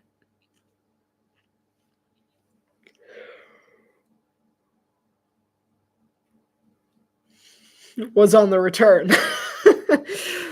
Just a yawn brick. That was a really good play by Kyle Hamilton. The lateral was unnecessary, but it was at the very least a very fun watch, even if it's because they're both like, oh yeah. It was very entertaining. The little bit that I saw. I'm telling you, I was stuck watching the Dolphins game for the first 3 quarters. And Lamar dirts it at the feet of Zay Flowers. Lamar looked like he might have been in a little bit of pain after that one. Ref asked if he was okay, so something must have happened. He's like, he saw him miss a pass. Lamar, yeah, you okay? Yeah, you missed it. I know, really badly. I'm sorry. It's a fun conversation. 2nd and 10, 12:40 to play. Ravens gonna need the Bills need to stop here. They rush 4. Lamar, another really bad throw. He hits it to Justice Hill, who manages to get a solid 9 yards off of it. That was 2 straight bad throws by Lamar Jackson. It was just a very low. Oh, that's incomplete. Challenge it. Yep, he challenged it. Clever challenge. Really on the field is an incomplete pass? All right, no. They're going to let him keep his challenge. Smart move, though. Yeah, he dropped it. So, yeah, 2 really bad throws by Lamar. That was just low. Maybe they were wrong about Lamar all along. That was just a bad throw. He's just been a little off. I wonder what happened. He might have just cooled down a bit. D-hop in motion. Bills showing pressure. They back out, rushing 4. Russo and Boza. He's got nowhere to run. He stays on his feet. He runs forward. He's alive somehow. He's going to get the first down and more. Lamar Jackson takes a shot at the end, though. Youch. But what a play. That's superhero moves there by Lamar Jackson. I can't believe he got away from Boza and Russo. I thought he was dead to rights in the backfield. But then he manages to step up, and then really good blocking as well. Good job of the Ravens linemen. The Ravens tight ends back there and the receivers for being able to notice when your quarterback's in trouble and he's scrambling and not being able to pick up their defender and get in the blocks. Really good blocking there. High formation. Buffalo again needs a stop. On the run, Derrick Henry. He cannot be stopped. The 20, the 10. Touchdown, Baltimore. It's no more. Never more will the Bills see the light of day. 40 for the Ravens. Wow. And the Ravens are piling on here. Henry's had himself a night. It's funny because ahead of this game, someone in my fantasy league was like, can I trade you Derrick Henry for Mike Evans? And I was like, yes. I didn't get him this week, though. He's probably going to retract the offer. Yes. I mean, that was speed. He outran everyone. 14 rushes, 175 yards, and 2 touchdowns, and a loop-de-loop doink. That's a miss. 15. All right, Buffalo's still only 2 possessions. Actually, still would have only been 2 possessions, but they need 2 touchdowns, but only 1 2-point conversion. It could still be a good game, but it looks like Baltimore, or more specifically Derrick Henry, is running away with this game. Wow. You see this new show they're trying to. It's not impossible. It's the Bills. It's not impossible. It's not likely. It's this thing they're trying to rip off the Office or whatever. The new show. I don't know what it is. I never saw The Office. I only saw 2 episodes. The Paper. It just doesn't sound like it.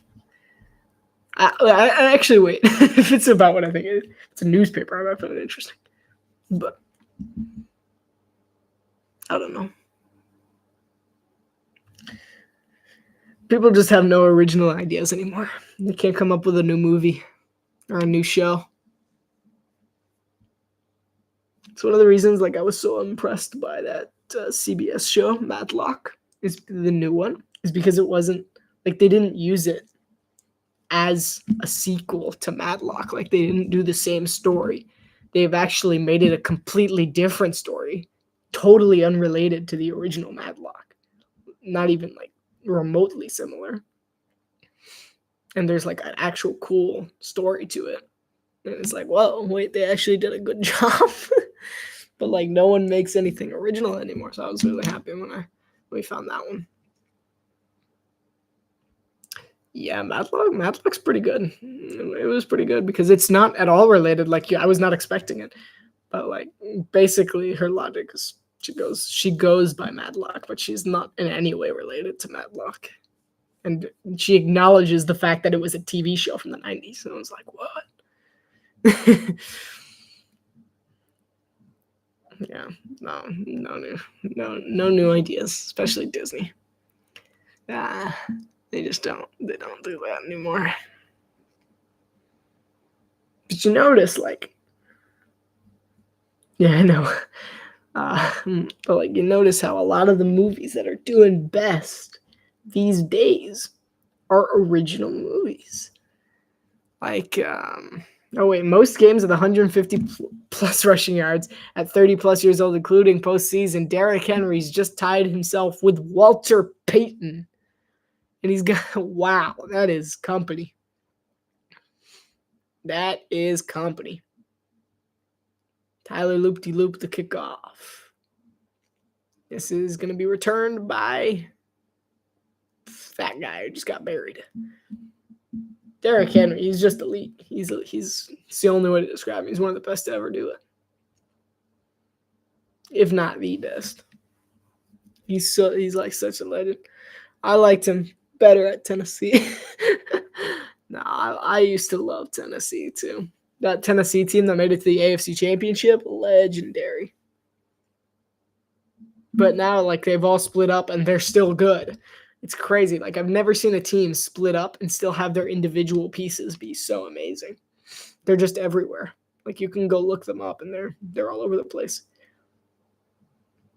It's a quick little completion over to let's take off these headphones. They're making my neck itch. I don't know why they're on my neck anyway. Quick little completion over to Keon Coleman for 9 yards. 2nd and 1. Allen over the middle. He's going to hit Khalil Shakir, to about the 44-yard line. 1st and 10 Buffalo. 11 minutes to play. Down by 15. Ravens have really piled on the points. It's been fun. I've enjoyed the points. I like high-scoring games. Allen under pressure again a little bit. He underthrows it. It's intercepted. The Ravens pick him off. That's Nate Wiggins, isn't it? Who is that? I think that is Wiggins. I'm just going to wait to see if they show his name. The back here. Did he catch it? Oh, it's so close. It's Awuzie. It's Chidobe Awuzie. I don't know. It's bounce. I think he used the ground to catch it. I cheered for the Titans in that one game with the Mariota touchdowns. I just remember really liking the Titans. They had just a really nice, fun core group. They were very entertaining to watch. I really liked the Titans that era. Then they decided to get Ryan Tannehill, to which I could have told them that was a terrible idea. I'm like, don't do it, 2nd and 10. 2nd and 10 for Buffalo from their own 43-yard line after the incompletion. Yeah, no, it was not an interception. I think he used the ground to catch it. Allen under pressure, steps up, rolls to his left. Allen, he's going to take it himself. He's going to try and get the first down. He slid a little early. I think they're just going to give him the generous spot anyway. We'll see where they mark it. They were not very generous with the spot. It's going to be 3rd and 1. I was right. He slid a little early. Hand off to Ray Davis. Ray Davis is going to bounce it. He's going the wrong direction. He's not going up and down. There's going to be a flag. It's going to be holding. It's going to come back even further. Not looking good. Let's see what this flag is. Pretty sure it's holding. Oh, well, from that angle, it looks like he well had the first down. But from here, which is where I was looking, he's down there when the shin's down. It's kind of close. Grant has to have all-time record for the all-time record for catch. True. This angle looks like he had the first down easy. He's down there. Yeah, he got the first down. But I missed it the first time as well. It was just not a good angle for us on the initial play. See what the flag is. Yeah. Oh, yeah. It's holding on the offense. I'm getting much better at that. It always takes a bit to come back, but I'll come back for the season. I'll kind of just be like, there was holding. Honestly, when it comes to offensive penalties that occur behind the line of scrimmage, there's only so many things it could be. It's a false start and I didn't see it, or it's holding. Terry McCauley explaining it. It's too late. I think the reasoning is because he initiated the slide early. He initiated the slide way before. And Allen is sacked. Guess who?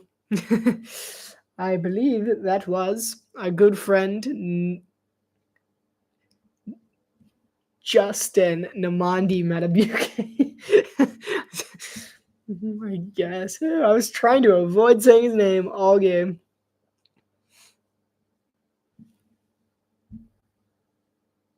Yeah, nice. So the Bills, 4th and 16, they're punting. I think this game is all but over. That was an awful punt. Wow.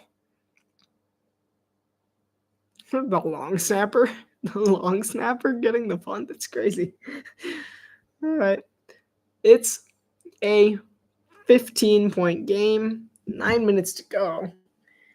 The Bills not fighting back very well. Ravens football. We're back to the NFL recapping. Bucks Falcons, just an impressive game all around, I will say. The Falcons looked very nice. The Bucks looked better. Although I will say, kudos to the Falcons defense for keeping Baker on a simmer for the first 3 quarters. It was just at the end there where he really got baking. They let him prove for a little bit. Those that watched the Great British Bake Off, they let him prove. 49ers and Seahawks was an awful game. So bad. I don't want to see anyone in the NFC West make the playoffs. Well, maybe the Rams. The other 3, I'm like, if it has to be someone, it should be the Rams. If it's anyone else, I'm just like, I'm not going to watch. Because the games are just awful. Titans and Broncos. Cam Ward, better than Will Levis. Every Titans fan watching the game. I wish he would have played better, but he was better than Will Levis. Yeah. Which is totally true because the fact of the matter is the Titans' offensive line looked like trash against the Broncos. They were getting pressure almost every play, and they really had nothing they could do about it. And really, quite frankly, I think Cam Ward was the only – I think you would have needed a Lamar Jackson, Patrick Mahomes, Josh Allen type of player to be able to pull off that kind of scrambling that he needed to take in order to get the first down on many different occasions because of the amount of pressure that he was being hit with. So I'm going to check my sound. My little green dots are going low. I didn't know why. A little sound thing in the corner. Packers-Lions. I already talked about this. The Packers looked really well prepared for the Lions. While the Lions looked like they were just trying to figure out who they were without Ben Johnson and Aaron Glenn. Rams-Texans. Terrible game. The second slate of games was surprisingly terrible, I will say. 1st and 10 for Baltimore. Hand it off to Henry. There you go. He'll bounce outside to the right side. Get about 4 yards. But the Rams did put on a solid show. Good defensive stand towards the end there. See, this is what I'm talking about. Reason why Derrick Henry's still so great is because he stays in shape. A lot of running backs, once they get older, they don't train as hard because they don't have the energy to do that. But this guy, he is built like a truck, and he has not lost that. He works out, and you can tell because he hits hard and he runs hard, and it's never decreased. Henry's going to get swallowed up for a loss of 2 or 3. At this point, Baltimore is just chewing clock. Maybe they switch it up to go for a pass here, but I'm not sure. We're talking about Bake Off. Here's a real question. Mary Berry or Dame Pruleith? I did my Bake Off. Thank you very much. Not really. I'm forced to watch it.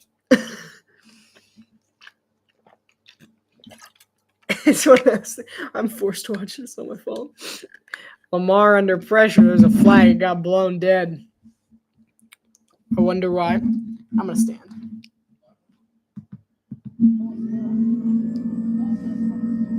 It's a false start on Baltimore, which is going to back him up even further. I was like, what? And somehow it's weird for a second. It went too high. It went higher than it did last time. Lamar has only thrown for 20 more yards than Derrick Henry has run for. Isn't that just crazy? I mean, Baltimore is just such an efficient dual threat team. You can tell that they're one of the best offenses in the NFL. Barely get the snap off underneath to Zay Flowers. There's a flag. It's going to be holding. It's not going to matter. 4th down.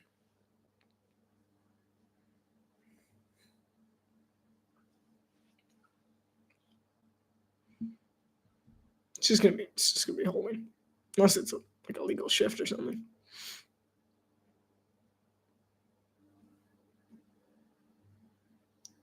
Haven't seen all the seasons. Mostly seen Peru. Yeah, legal shift. I'm so good at this. Yeah, I mean that's fair. I've seen more than I want to. Let's see what the illegal shift was. He never got set. Yeah. Good call by the refs. So I first started watching Mary Berry, and honestly, the big difference, I can't believe we're talking about this right now, by the way. Big difference is that Mary cares more about the actual bake, and it feels like sometimes Prue only cares if there's booze in it. Just bold take. Only sometimes, though. But Mary's always about the flavors. At least she was. Can't believe we're talking about this. 4th and 4. Jordan Stout punting away. Music on that show's great. It makes it way more intense than it has any right to be. So for the longest time, they downed him at the 1. Buffalo has 99 yards to go. Crazy. What a good punt. I don't know what the refs are motioning. They're going crazy right now. Just one referee. All right. Let's see what happened here. Yeah, he's down. That's at like the inch-yard line.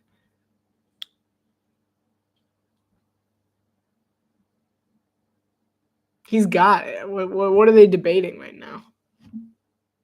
Did I miss something?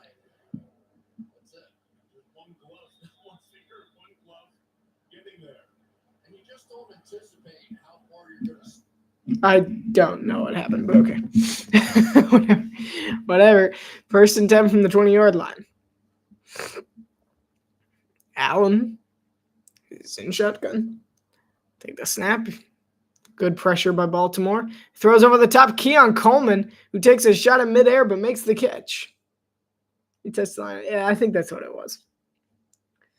Music on the show is great. So for the longest time, I had this one of my school subjects, and one of the videos And they would always start with the bake-off music, the really intense bake-off music. And I would be like, oh my goodness.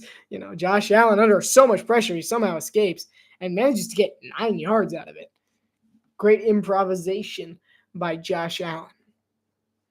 Yeah, so I had like school, so there would be videos for it. We would play the videos, and it would be like, dun, dun, dun, dun, dun, dun, dun, dun, dun, dun, what? I always expected something terribly wrong to happen, and most of the time it was because something terribly wrong was about to happen. Subject wasn't great. 2nd and 4.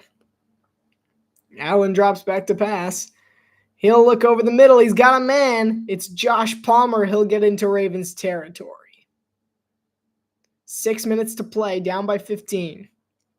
Will Buffalo survive? 6 to go.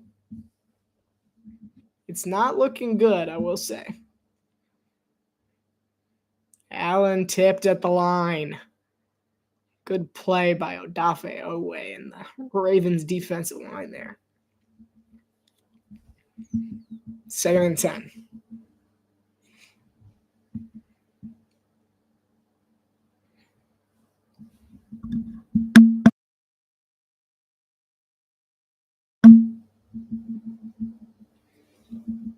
I've gone quiet, sorry. 5:52 to play. 2nd and 10. I'm thinking about how long they have, what they have to do here. Shakir in motion. They're at the Baltimore 44. Allen looks to throw. Again, he'll throw over the middle. They're going short. They're running out of time to continue at this pace. They're going to have to pick up the speed a bit. 5:40 to go, 3rd down. Keon Coleman has 5 receptions for almost 70 yards for Buffalo. 3rd and 3. 5:25 now. This is one of the things that Sean McDermott has been widely criticized for was time management. He's got a little bit of time here, but it'll be interesting to see how he handles this scenario. Ravens showing heavy blitz. Humphrey's going to back out. Yep, they only rushed 4. That was right. Pass interference, my goodness. Oh, yes, because the other referee felt the need to throw the flag, too. It was that bad. It was all over him. Chidobe Awuzie. That was not Chidobe Awuzie. That was Nate Wiggins. You gotta make their numbers so similar, 2 and 3. Yeah, I mean, he was all over him.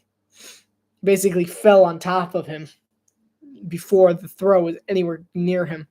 See, it's just a quick little slant route. He's got his arm in his shoulder pad. First of all, he's holding, and then he just grabs onto the back of his legs and falls on top of him. You can't do that, any of it. Nate Wiggins has 13 pass defended. He is tied 2nd in NFL among all rookies.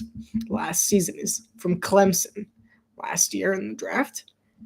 This year, the Ravens selected Malachi Starks. That's a nice little play there to Dalton Kincaid. 4:59 to play. 1st and 10. My allergies are kicking in again. It's crazy. I'm allergic to, like, everything. Like, I keep saying that. But, like, anything that has anything to do with nature. I'm just like, ugh. It just gets so itchy. Like, I'm not, like, sneezing or anything. It's just like, ugh. Like, I'm trying to commentate here. 1st and 10. From the 18 of Baltimore, Allen, he'll throw deep. He's got him. He overthrows him. He really, really had him, too. Oh, that's just a bad overthrow. 4:53 to go, down by 15. You got to be able to make that pass. 2nd and 10.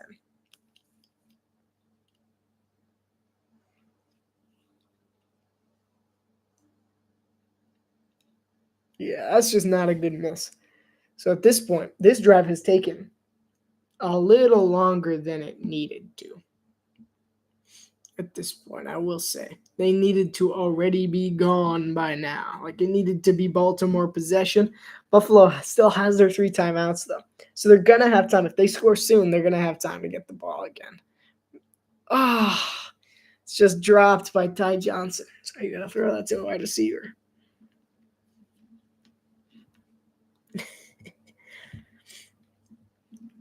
Looks like they're going to take this one. The Ravens, that is. All right, so Ty Johnson just dropped that one. I mean, so far we've seen an overthrow and then a drop. Buffalo's got to get a little bit faster here on 3rd and 10 from the 18. 4:48 to play, 15 points down. Play clock's at 3. Ravens bring pressure. Allen throws quick to Josh Palmer. Palmer's not going to get there. It's going to be 4th and 2, depending on the spot. Maybe 4th and 1. And give him 4th and 2. 4:30 to go. This is not beautiful red zone driving for Buffalo. They wanted to be off the field a good while ago. Like a minute and a half ago. 4th and 2. This is make or break. Could be the last play we see of Buffalo, the last relevant one. Allen, he drops way back. He's going for it all. Under pressure, rolls right, throws. Oh my goodness, touchdown Buffalo! Keon Coleman off the tip. Are you kidding me? What a touchdown.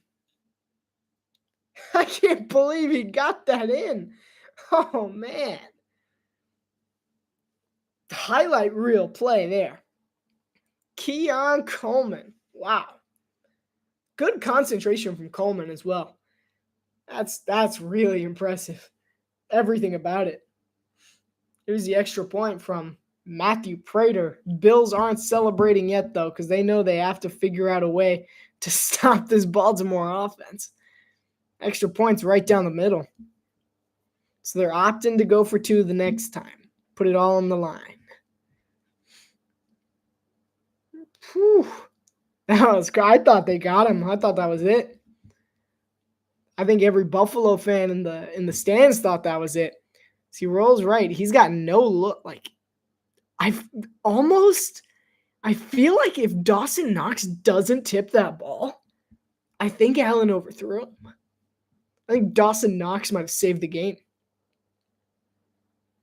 Because it looks it looks under. Maybe he wasn't throwing to Coleman. Is he throwing to Shakir?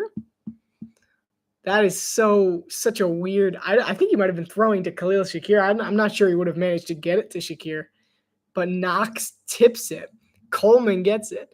So three receivers involved. Don't know which one was the intended target, but we know it ended up as a touchdown. I think it was going to Shakir.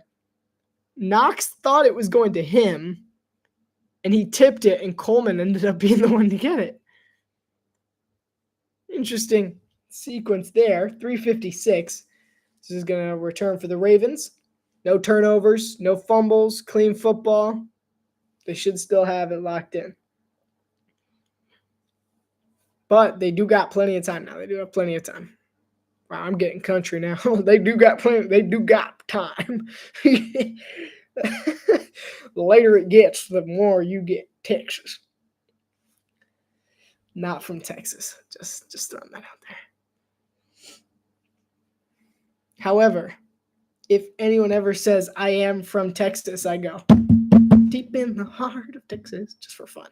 Lamar just absolutely cooked the Buffalo defense on an RRO there, run option.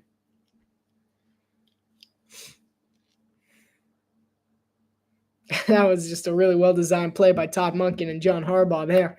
Just that little, I got the entire defense fooled. I do declare. 3:23. And counting. Buffalo, they are saving their timeouts. They have to pick a spot. Hand off Henry. Henry fumbles! Buffalo football! The Bills have the football. We got ourselves a football game. I don't think I've ever seen Derrick Henry fumble.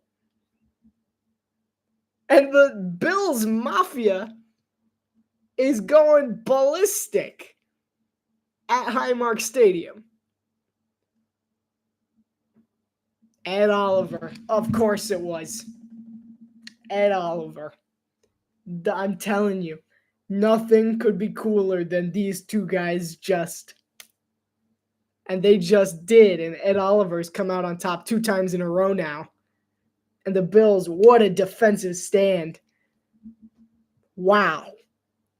But it's not over yet. Wait a minute.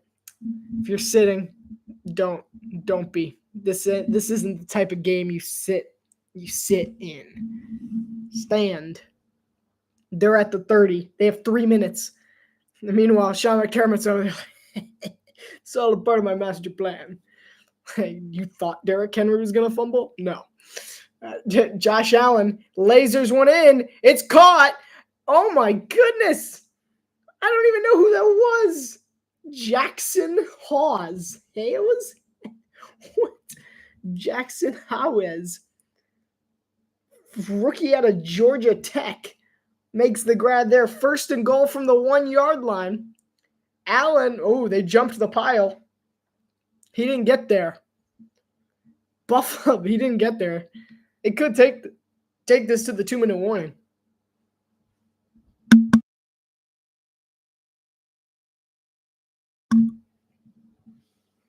That was a good throw. Even Haywas could catch it. I don't know who. Haywas actually made a really good grab. What? They bobbled it. But good catch, 2nd and goal. Just run a play. Yeah, I would just run a play. Yeah, running a play before the 2-minute warning. James Cook he's not in. They stopped him again. 3rd and goal. Good goal line stand so far. For Baltimore, it's the 2-minute warning. 2-minute warning. They really wanted to score there, you could tell, but they didn't get it off. Buffalo's back. Baltimore has bumbled their lead quite badly. And we got ourselves a ball game. Those are the 6 B's of what's happening right now. The Ravens kind of choked a bit. Ed Oliver, by the way, man. I'm glad I've been pointing out the right players today. Derrick Henry and Ed Oliver, talked about him earlier. That was just an incredible play by Ed Oliver. Can't believe they turned it on. Yeah. I mean, they went off. Like, I knew they had to, and they started moving down the field very nicely, but they were going a little too slowly to the point where they needed the defensive stand. And Ed Oliver, just being the game changer that he is, made the play. I mean, that's the difference, really, between the good players and the great players, is how they perform in the clutch moments. And, we got 2 clutch quarterbacks on either side. That's how you know they're great. But Ed Oliver, he's been a clutch player way longer than either of them have. I formation. Allen, he'll jump the pile. Touchdown, Buffalo. And the Bills are a 2-point conversion away from tying. What a Sunday night football game. Welcome back to the NFL season. 40-38. The Bills are going for 2. They still have all 3 timeouts. I remind you, the Bills are in good position. Even if they don't make this, I think they're in 5. The Ravens also have all 3 timeouts. But we're going to be here a while. It's going to be a bit. Forget about sleep. 2-point conversion. Shakir in motion. Allen takes a snap. He'll go to the right side. Keon Coleman, ball's in the air. Incomplete. The Ravens take a stand. Nate Wiggins with the pass deflected. 1:58 to play. And the Ravens defense comes up big. All right, so it's not over for Baltimore yet. It's not over for Buffalo either. This is just it's coming down to the wire. What a comeback from the Bills. The Bills currently have do the math. 13 points unanswered after the Derrick Henry massive rushing touchdown there. Buffalo's outscored Baltimore 19-6 this quarter. Wow. Woo. Here we go. I just saw that. Yeah, no, that's fine. It's cool. I've unaffiliated myself with them. 158 to go. I'm wearing an Eagles jersey now. I'm an honorary Eagles fan.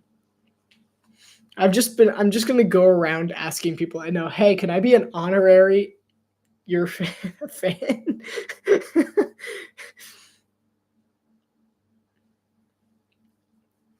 And here comes the kickoff. They're not going onside kick. They have all 3 timeouts. I understand that.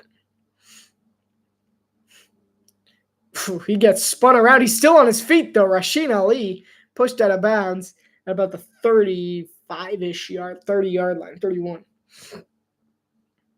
Can I be an honorary Packers fan? Or a Ravens fan? I won't do Bills, but I'll be an honorary Ravens fan. All right, 151 to go. Bills defense got the stop they needed on their last one. Can they manage again? He's got, it looks like Charlie Kohler maybe in the backfield and Derrick Henry with him as well. Handoff to Henry. Hopes he doesn't fumble again. Henry's going to be taken down after a gain of only 2. Now with the Eagles shirt, you can't. What? What? This is not fair. For the record, I'm wearing another dark green shirt under it. It's just basically the same. If I cover the Eagles logo, it's just a Packers. It's just a Packers polo shirt. I don't know what to tell you. So Buffalo, not been very successful on 2-point conversions today. First was Kyle Hamilton's interception. Second one was Nate Wiggins on the deflection. There. 2nd and 9 for Baltimore after the 1-yard Henry carry. Can't believe they only give him 1 yard. Very clearly 2. Flowers in motion. Takes the snap. Handoff. Flowers on the jet sweep. Flowers slips and falls. That's going to come back to bite him. 3rd and 9.5, almost 3rd and 10. Either way, it's 3rd and long. This could be the next great stop for Buffalo's defense. They took their 2nd timeout just now. Okay, I understand running the ball, but you got to throw the ball here regardless if you're Baltimore. They do. They need to throw, but they can't take any risks. Matthew Prater, wow. He looks so old. Like, I know he is. It's been a while. I remember him back from his Arizona days, most famously. Is what I consider his most famous time was in Arizona. Surprisingly. But he's a journeyman. He's got a big leg. Longest field goal is 64. Grizzled veteran. Grizzled as in he's been living with grizzly bears in the forest. And he was also in the army. That's what veteran means in that term. He's a grizzled veteran. This is what it looks like, but he's still got a great leg. Bills bring pressure. Lamar over the middle. He's not going to get there. He gave it over to D-Hop, but he's short. He's short by solid 3 yards. 4th and 2, 4th and 3 coming up. Lamar's limping. Ooh, not good.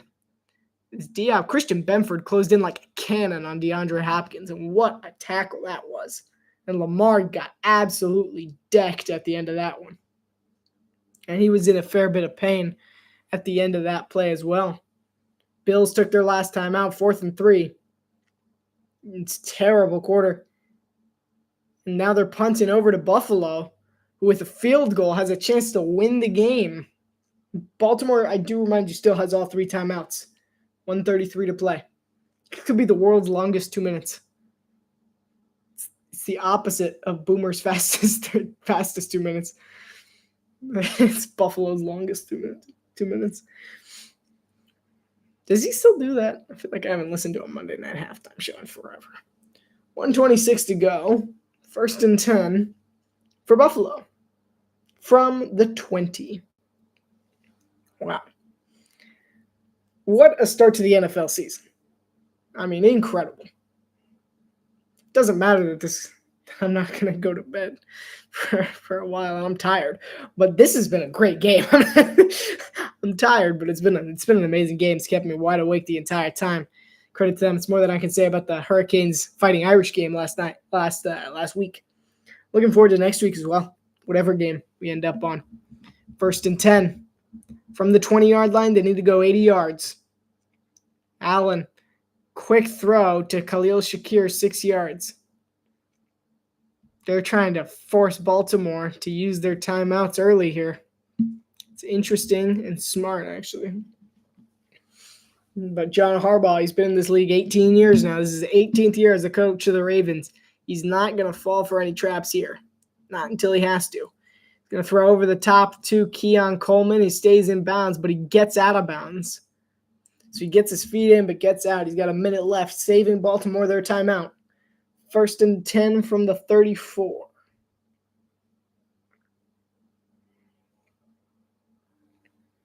All right. Here they go at their own 34-yard line. Allen again. He's under pressure. He rolls to his right. He's going to take it himself. He's going to get knocked out of bounds by Roquan Smith. 2nd down. All right. 53 seconds. They've gotten him out of bounds twice in a row now. So John Harbaugh's team is saving their timeouts here. 2nd and 5. Just over 50 seconds to go. Baltimore, all 3 timeouts. Buffalo needs to get to like the 40. 2nd and 5. Oh, false start.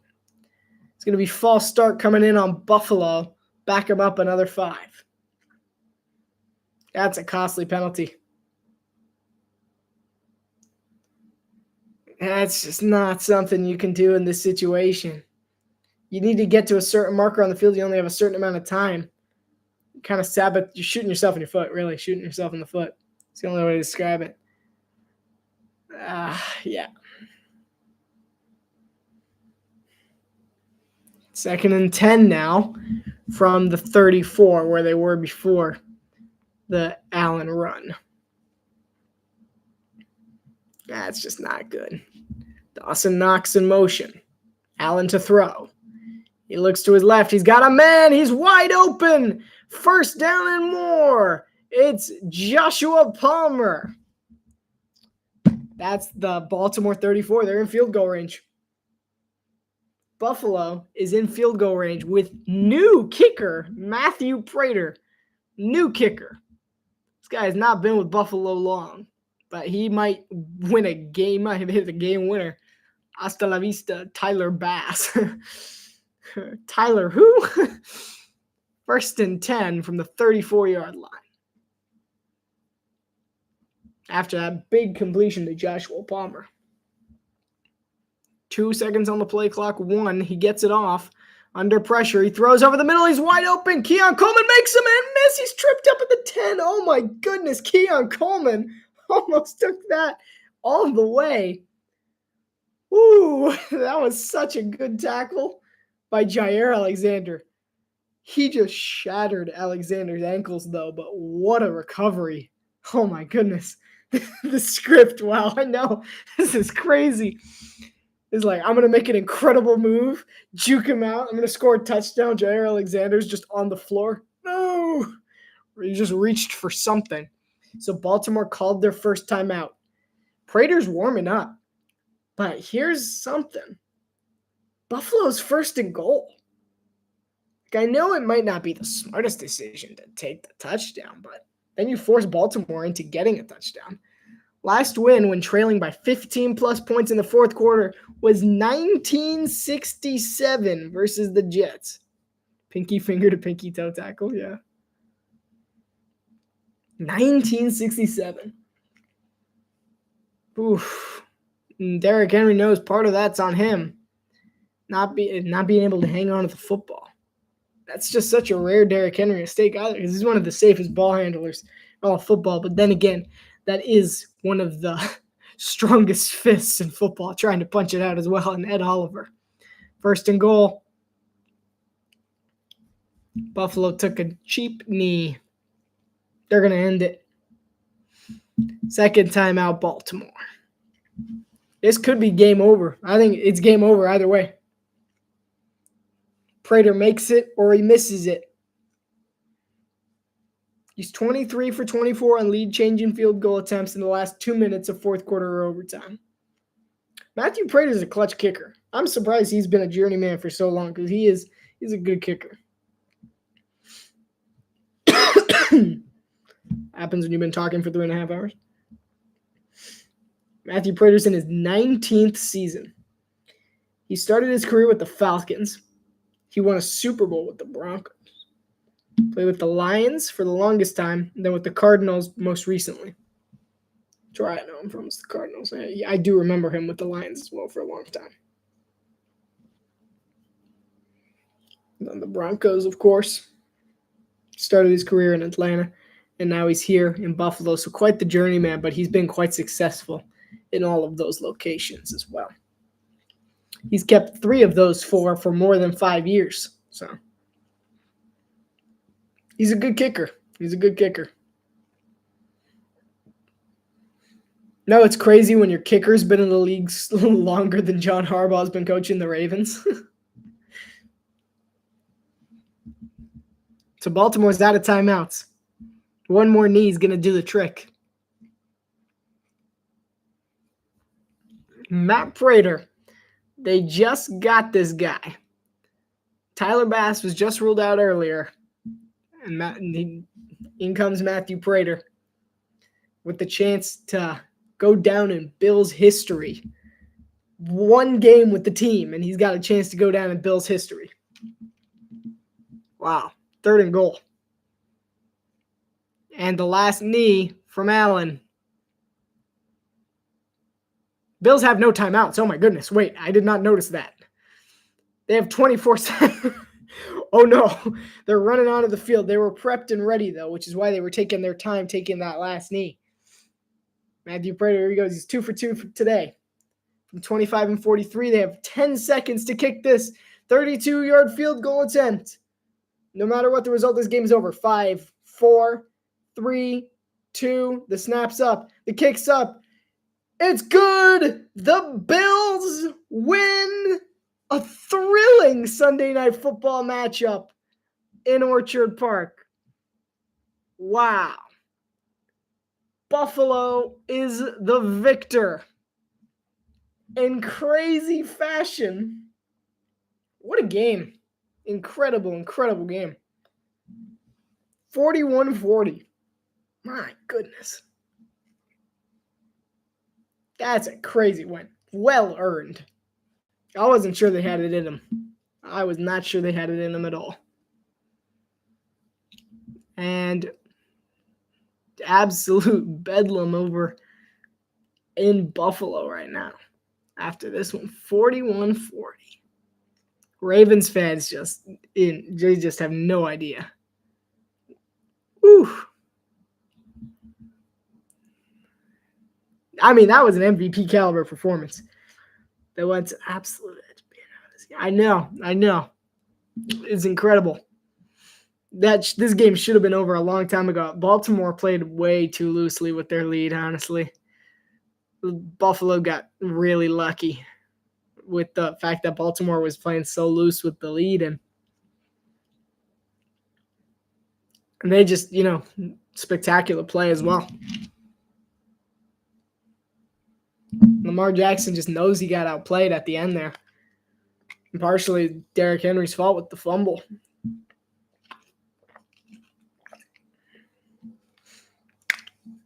Just a great game. Great game. Between 2 powerhouse AFC squads. And I got to say, this hurts Baltimore quite a bit for the number 1 seed race, because we know both of these teams are going to be in there. This one's going to be relevant until the end of the season. You can pretty much guarantee that. it's gonna be relevant. Wow. Sorry, someone in our fantasy league who had almost a 0% chance of winning ended up only losing by 5 because they had Josh Allen as their quarterback. And what about me? What about me? Yeah. Lamar Jackson, 33 fantasy points. Pretty much locked it down. All I need really is for Justin Jefferson to have a like an average game, and for the Minnesota defense not to allow 45 points. And then I win my fantasy game. What a game, though. Because this one's going to be remembered for all year. It's just a massive victory for Buffalo.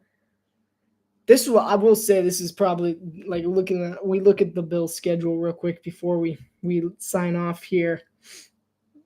You know, the next few games, they have such a pillow schedule for the next little bit. They got the Jets, Dolphins, Saints, Patriots, Falcons, Panthers, like ridiculously easy. There's a legitimate chance the Bills start 7-0. Then they get the Chiefs. Of course, if they beat Kansas City and Buffalo, they got them in Buffalo. There's a chance. You never know. They got the Dolphins again. Then the real challenge starts because they get the Bucks, the Texans. They get the Bucks at home, though. They could beat the Bucks at home. Then they get the Texans, the Steelers, Bengals, Eagles later in the year. But this is like pillow schedule. I'm looking at it. I'm like, why on earth do the Bills get the easy schedule? Like, that's not fair. Obviously, their tough games come because of the AFC North, the Chiefs, and the Eagles. And that's it. The AFC North, Chiefs, Eagles, and Texans really are the big ones. And I guess the Buccaneers as well. But really, it's just, wow. That's such a big victory for Buffalo, and it makes you wonder what can stand in their way. I know really the big one, Kansas City. We're going to see them in Buffalo on November the 2nd. They're going to be in Buffalo. And that's their next big challenge. If they get past them, I guarantee you, I don't know who's stopping them. Like, this is just such a huge victory for the Bills that you have no idea. It sinks the Ravens' chances like crazy because you look at the Ravens' schedule and their schedule is nightmarish. They get the Browns next week. Awesome. Then they got the Lions, Chiefs, Ravens, Rams back to back to back. Then they get a little bit of a respite with the Bears and Dolphins. Then they get the Vikings, get a little bit of a break with the Browns and Jets again. Then they're on to the divisions. They got Ravens, Steelers. Just awful. And then they get the Packers and Steelers again late in the year. That's not an easy schedule. I think this is their year. Super Bowl, at least I haven't beaten my Packers there. I think that's fair. Honestly, like, I don't want to see the Bills win because I'm a lifelong Dolphins fan, but this is their last chance. And I think I made that clear at the beginning that if Buffalo misses this year, if they lose to Kansas City again, they're not going to be back. This is their peak. Because guess what? Josh Allen's hitting his peak here. This is his best chance. This is the best team they're going to have. And Sean McDermott, he's been a good coach for them, but they keep coming one step short. They keep coming one step short. And that's part of the reason for Buffalo. Why this is their last chance. Baltimore, they have more patience than Buffalo does. They have significantly more patience. Significantly. John Harbaugh, 19 years, and they've been through a lot of heartache for the Ravens, and he's still around. So I think the Ravens still have a couple of years ahead of them before they're done for. But Buffalo, I feel like this is their year. If they don't make it this year, I think that's all. That's all they can say.